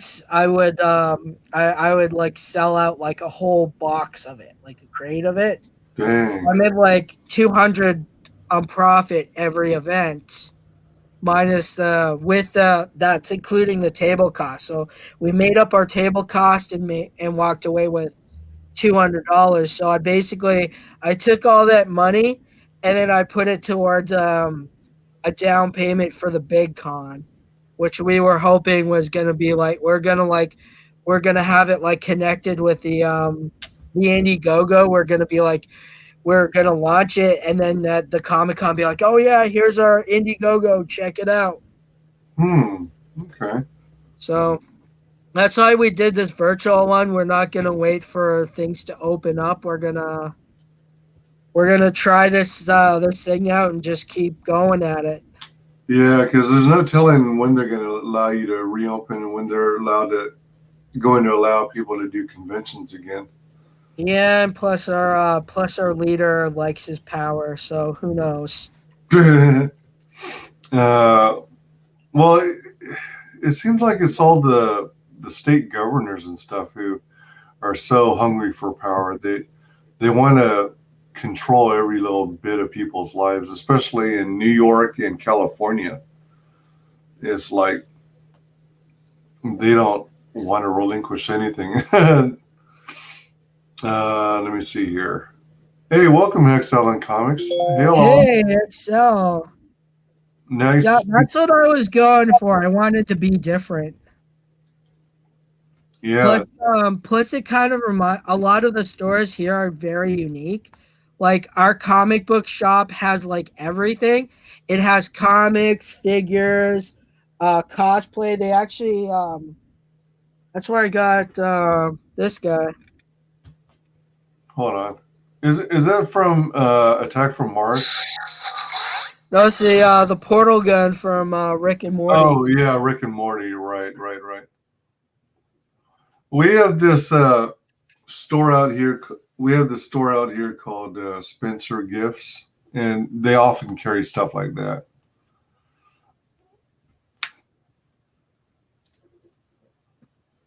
Wait, what was that headset? That's the Scouter. Oh, for Dragon Ball Z.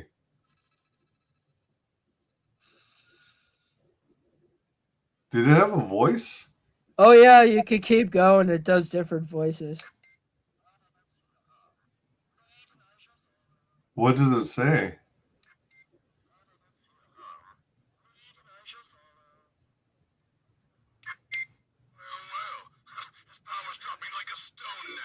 So it's both Vegeta and Frieza on this. Oh, okay. Yeah, it's hard to hear, but I was barely catching some Vegeta voice there. This will help out other small businesses and bring jobs to the community. All right. This is a large undertaking with a lot of moving parts to it. It's going to take a lot of money to get this off the ground. This project may not get enough funding, and we may have to take on a lot of debt. I've worked hard to gain momentum in the community and have gained support with influences. We plan to get over these hurdles by getting expert advice and learning from our mistakes. I'll also not give up. Yeah, I like that you're still going to, fulfill with the stuff that people back, even if it doesn't get funded, and that you're planning on, making it happen regardless. Yeah, well, the worst case scenario is we have extra stuff for Ottawa Comic Con next year. Yeah, that's true too. If you're not able to support us, you can share this, follow us on social media, Twitter, YouTube. You can also contact me if you have any video game equipment at Grown Up Trunks at Gmail. All right. So let's take a look at the tiers. So you know what? I don't know how well it would work, or if it would work or be applicable for this kind of campaign. But typically on Indiegogo, it's a good idea to have a featured perk. And that brings it to, that always has it listed at the very top. And it's not the cheapest tier. It's not the most expensive tier. It's just somewhere in between. And it's usually like a combination of goodies.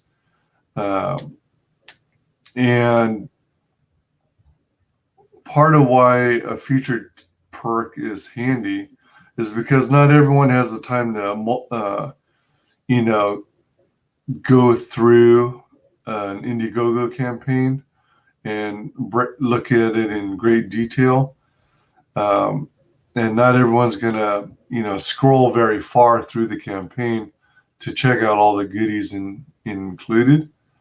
So by having a featured perk, it's like you're telling the potential backer, here's what I got. Here's some cool stuff that you can get as part of this campaign and to help support us. And it'll give you like the gist of the finished product, the final result.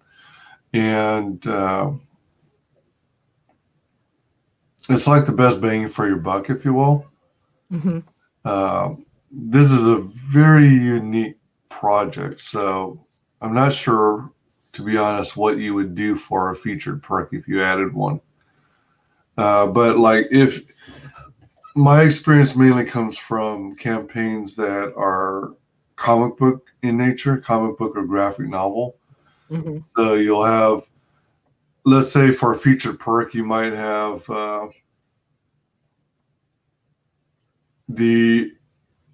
like a 42-page book,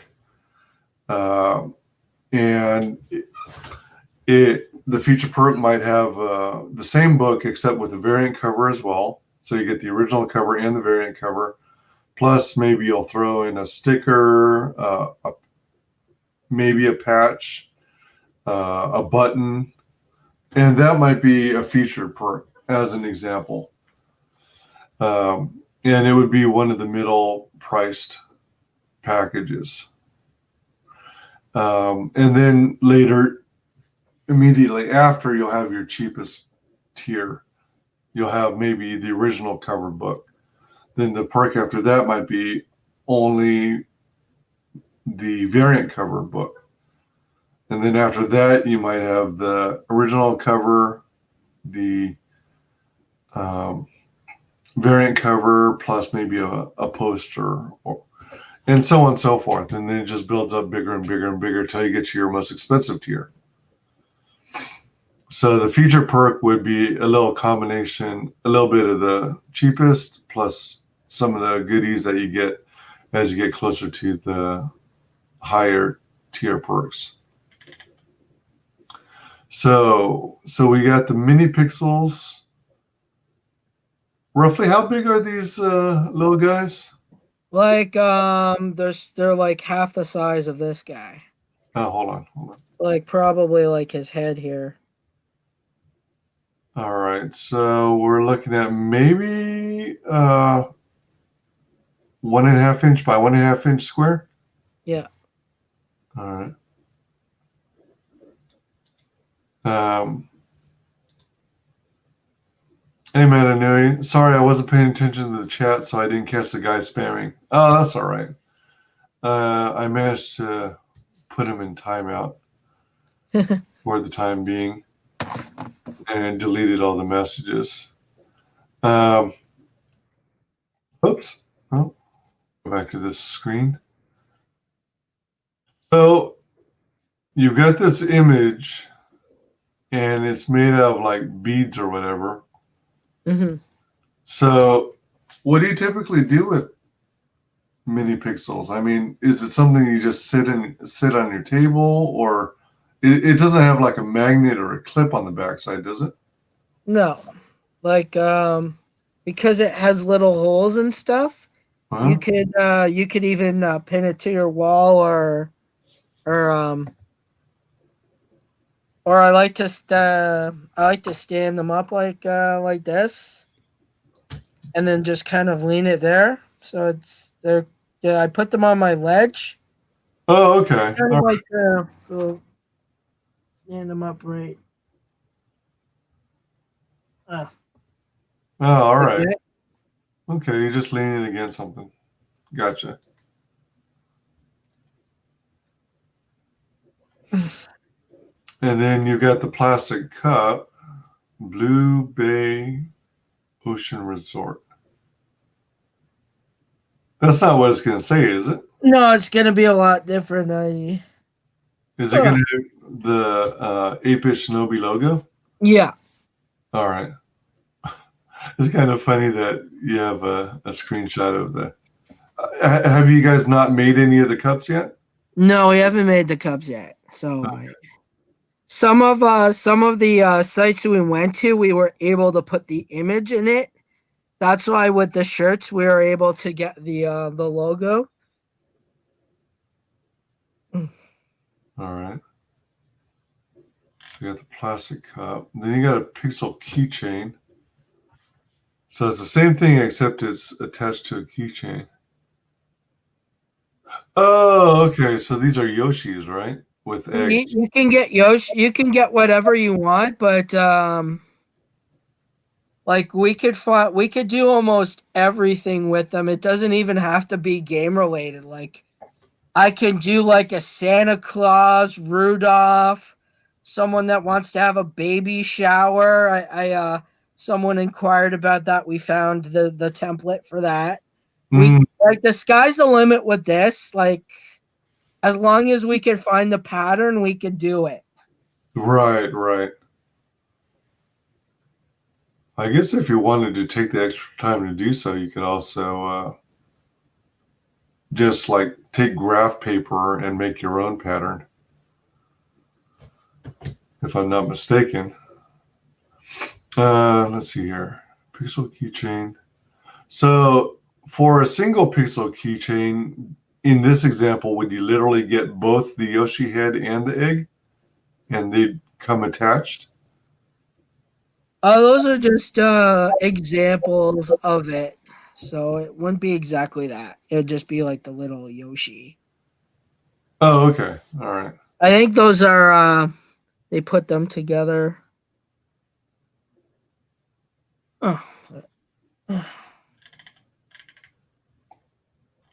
So now you have this other pixel art. So these are like whole characters. Yeah, the same one that I have right here. All right. As opposed to having just the head of the character. You actually get the full body. Yeah.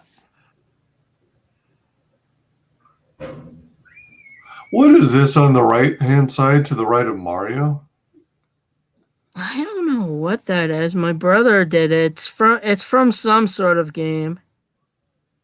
He did like a whole thing from different games. I know you got Zelda, Link, The Mask of Majora, and then you got what's it? Ninja Gaiden, Luigi. Right. Okay. Yeah, I can't make out what that is. It almost looks like a white heart, like a human heart. But then I also thought, is that a goat? I'm not sure. Then you got the tile. What? Tile R? That should read art, right? ART. Yeah. What the heck?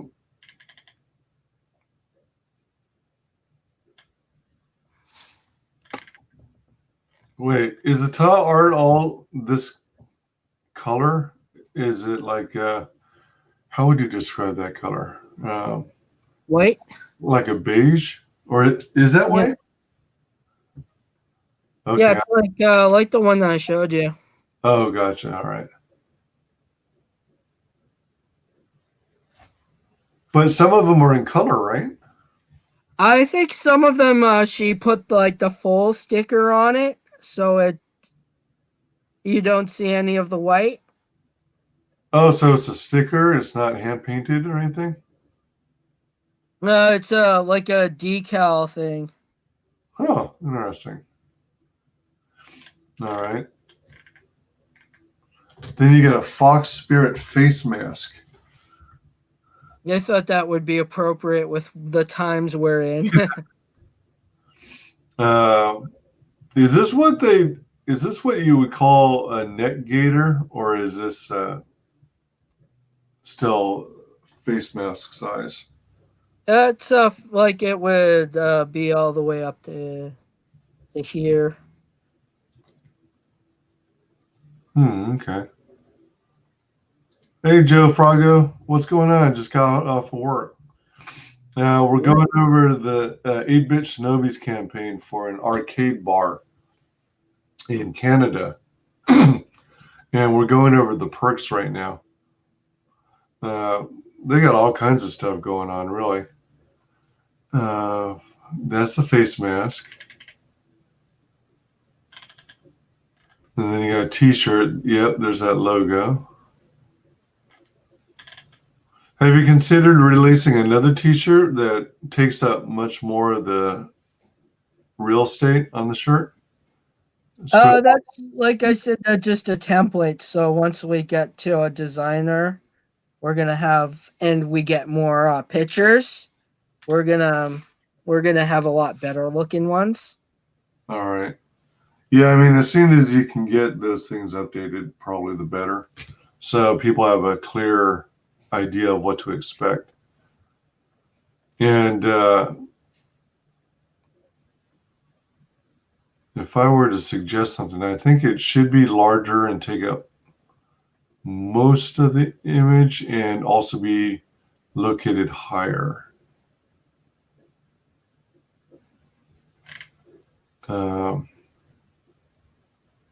Especially for the women. I'm told that women prefer the image be visible, and to get it visible, you usually have to have it higher up than you would for a man, for obvious reasons.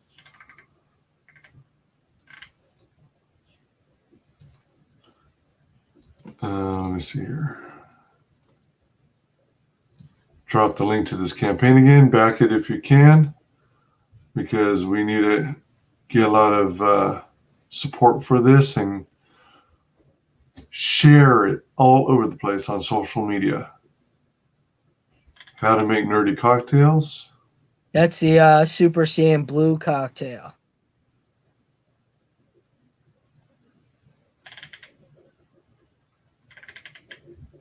And then, large pixel. Dang. Yeah, so it'd be like about this big. Saying? Oh, It'd right. be like about this big, so it'd be like double this guy. Oh, easily more than double. Yeah. Like I remember having to carry those out to conventions. Like I had to hold like the tail here and then hold the other piece because like there's nothing really supporting the tail right there because it's free.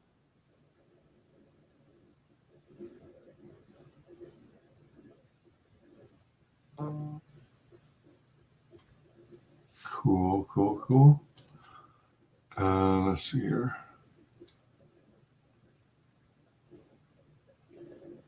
Had to refresh my browser. Let's see here. Yeah, how to make nerdy cocktails. So this is a video series, isn't it? What's that? How to make nerdy cocktails. It's actually a book, but those that signed up early get like an early preview of me making it. It was kind of like an incentive. Are you making videos for every single one of the recipes? No, it was just like a select a few. So, Okay. How many recipes do you have so far?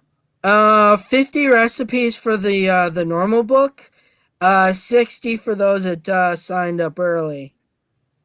Oh, okay.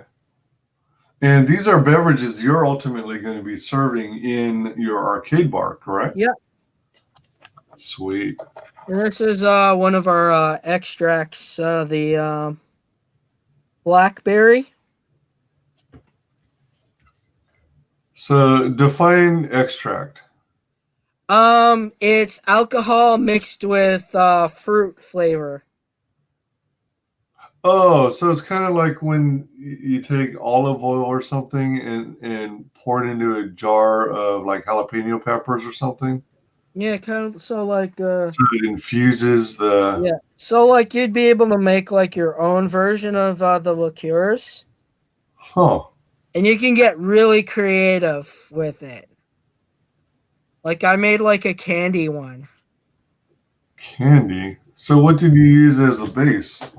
I mean, what candy? Where do you even begin? Do you work with hard candies or something? You can any type of candy as long as it mixes with it and it sets. So you're not necessarily going to go and take candy bars and and mix it with booze, right? You're just going to take flavors that. No, I actually took pieces of candy. I broke it up and threw it in. What? Yeah. Does it work? Yeah.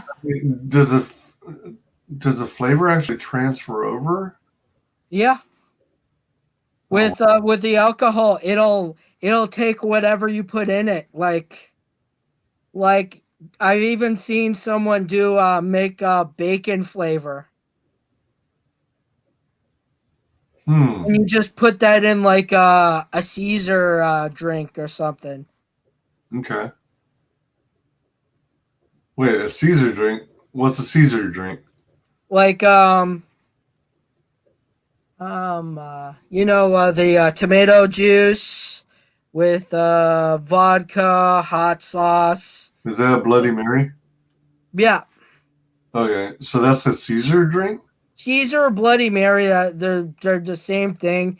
I Oh, think one uses Clamato and the other one uses the other juice. like regular tomato juice? Yeah. Joe Fraga, phone's dead, be back in a few. Okay.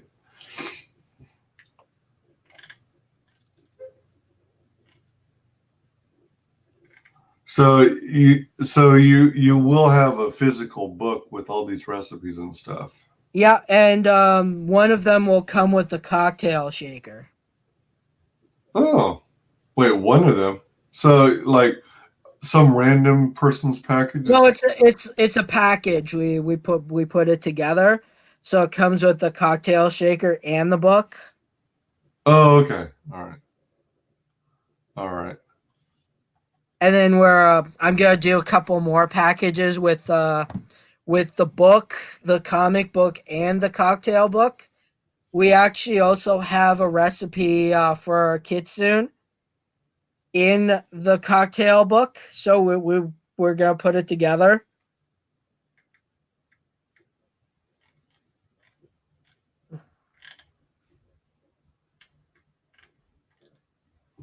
So this is my game station and bar downstairs.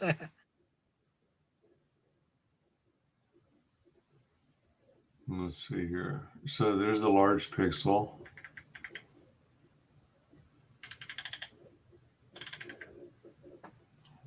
X-Men Sauron prints. Yeah, we went to a convention and we actually got to meet the actor who played Sauron, and he actually picked up a print and he signed the original design for my artist. So she has like a picture with the voice actor from the original X-Men animated series. Oh. So this is a print of that image. And it's beautiful, like the artwork. How big is this print? It's just like a little bit bigger than like a piece of paper. Okay. A little bigger than 8.5 by 11. Yeah, slightly bigger. And then Paranormal Academy issue 1. So this is a comic book, right? Yep, that's her comic book. Now, how far along are you guys to completing the comic book?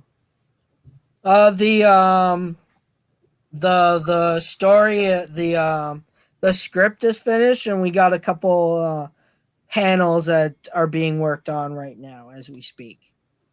Okay.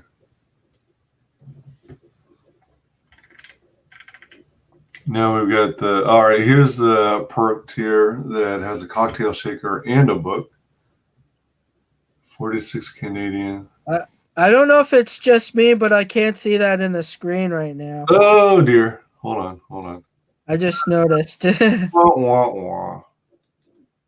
Me being a goof. Yeah, Bloody Mary. 3% battery, but almost home. Let me see here. Let me go back. All right, so yeah, I was on the wrong mood. Darn it. Let's see here. So we got X-Men Sauron prints. Wait. All right, so we got the large pixel. And then we've got X-Men Sauron prints, which we were discussing.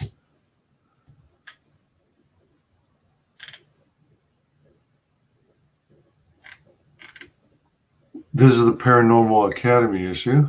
Yeah. And then we got the cocktail shaker and a book.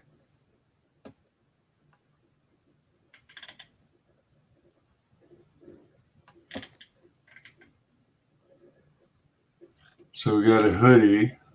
So you have a t-shirt and a hoodie. Okay. Yeah. A mini arcade cabinet. The mini arcade cabinet. So what's the main difference? It looks like it supports one player. With that one, it does. It's so like almost like about the size of a laptop that you could put down on your table, play games. Oh, all right. The tabletop version. Yeah. So was this made available as a partnership with that company 1UP? No, this one, that's just a picture that I put. It's gonna be like that, but I think a bit bigger. Okay. Wait, so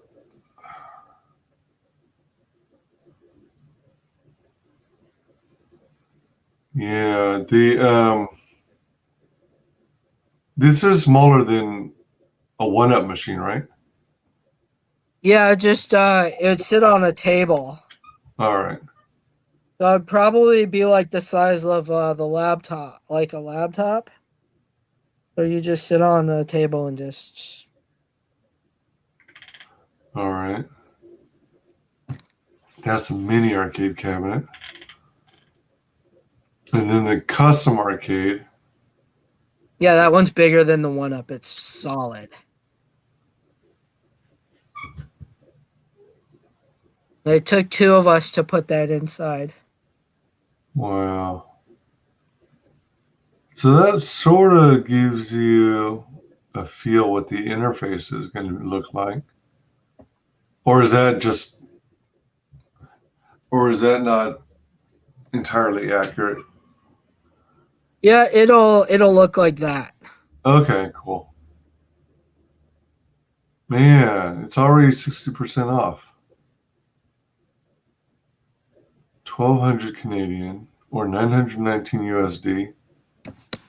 Now, is that even before the promotion of potentially getting $200 off the price of it? Oh, that's it'll be cheaper than that.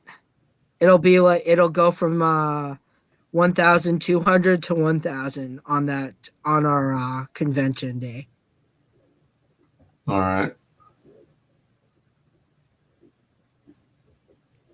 1,200 Canadian or 919 USD. Man, that's pretty good. That's pretty reasonable compared to prices I've seen elsewhere.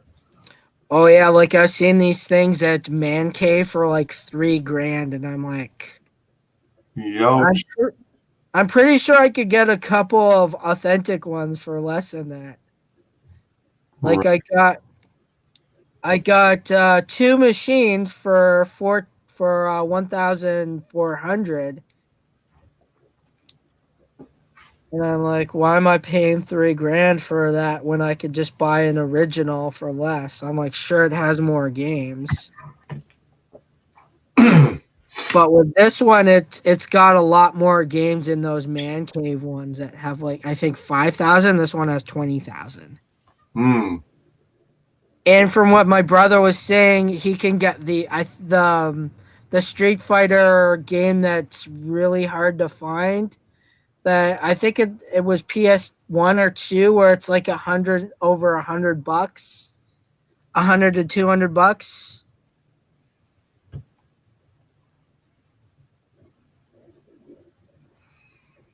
Dang. Wow. Jeez. And we got all the old school consoles on that too. Would you even have games like I think it's pronounced Shenmue, and I think it was made on Sega Dreamcast. Yeah, it could the Pi 4 could play up to Dreamcast. So everything that's on the Dreamcast we could put on it. Okay. But does the game sound at all familiar to you? I've never had a Dreamcast. I had a buddy who had it, and we played like Sonic on it. Yeah. I don't. I've never owned one either, but I used to follow the gaming industry, and it was, I guess, it was considered one of the first games that actually, made some progress to be realistic, and one of the things it was known for was, allowing you to interact with your environment. So you could approach a vending machine and put a coin in it, and it would dispense a soda.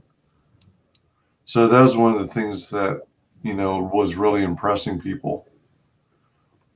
Well, the graphic, like for the time, like the graphics were far better than anything PlayStation and Nintendo were putting out. That's why I was shocked when I found out that Sega just called it quits and went the software route. I'm like, this thing is like beyond everything that everyone's putting out, but I guess it's not what it's always what's more popular than what's better, right? Yeah, yeah, true. Let's see. Let me check something here.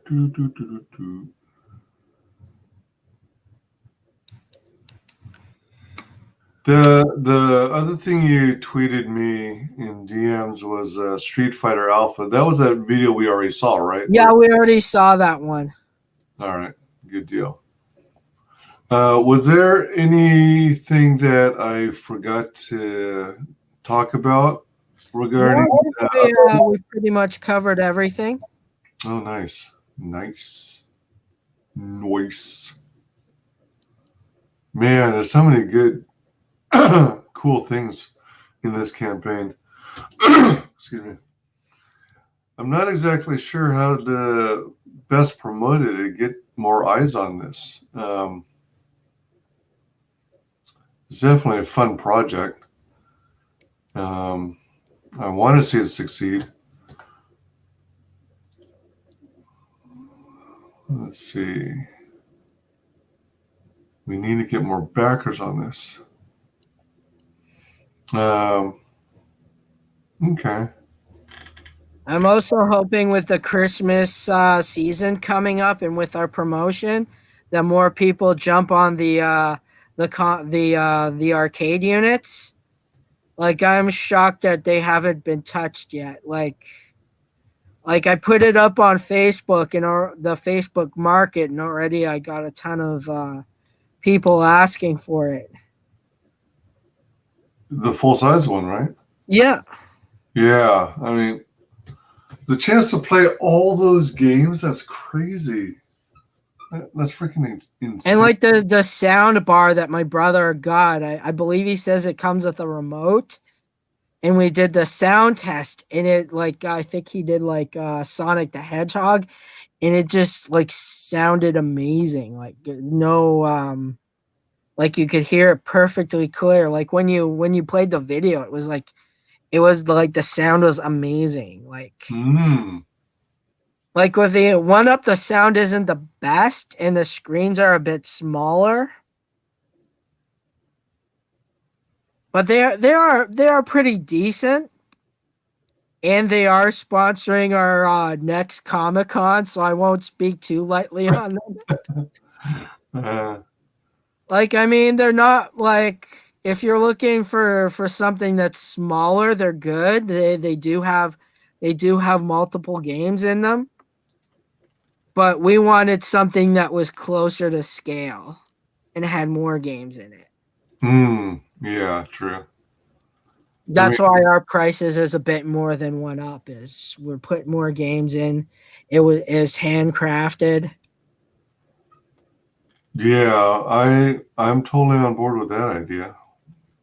Because anytime you can get a buttload of games in an arcade, I'm all for it. Oh man, what a trip.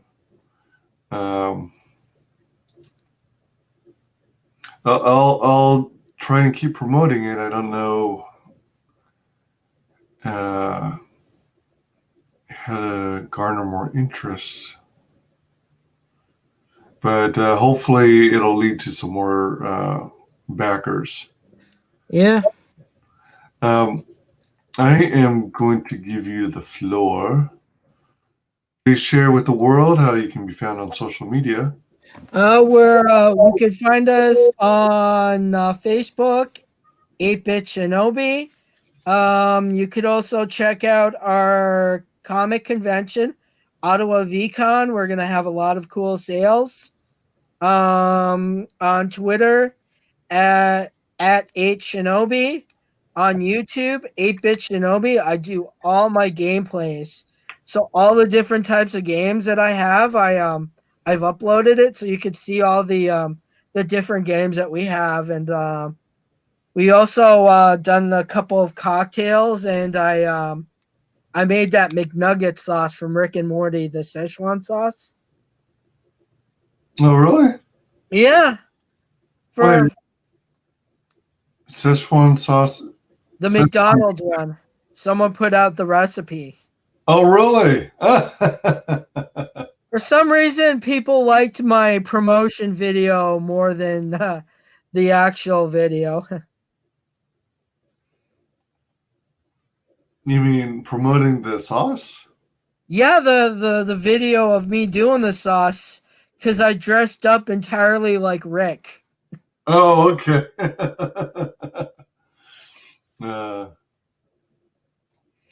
And let's see here. Oh, and so you got that virtual Ottawa VCon? Yeah. Does the V stand for video game? It stands for virtual. Oh, I okay. wanted to sound cool, so I put V and just short. You know, everyone likes to shorten things. Yeah. And then when you're just talking to someone, it sticks better than trying to say the actual thing. Right. Welcome, Daniel. Good to have you. Welcome. Thank you.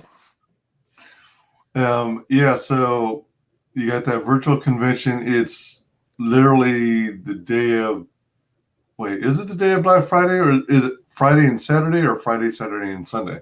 It's Saturday and Sunday. Saturday and Sunday after Thanksgiving. Yeah. Okay, right on. Awesome. And if it goes well, hopefully we'll have more in December, but I can't do too many in December. Our little one's coming, so that may be my last convention until the next time. Oh, you're expecting a new one? Yeah. Another baby? Awesome. Right on. Yep, 2 thumbs up. Pretty cool. So you can find me on Facebook and YouTube under WyzGyz Entertainment, on Twitter at WyzGyz Tweets, on Twitch at WyzGyz Twitches, Parlay under WyzGyz Parlays or WyzGyz Now. Yeah.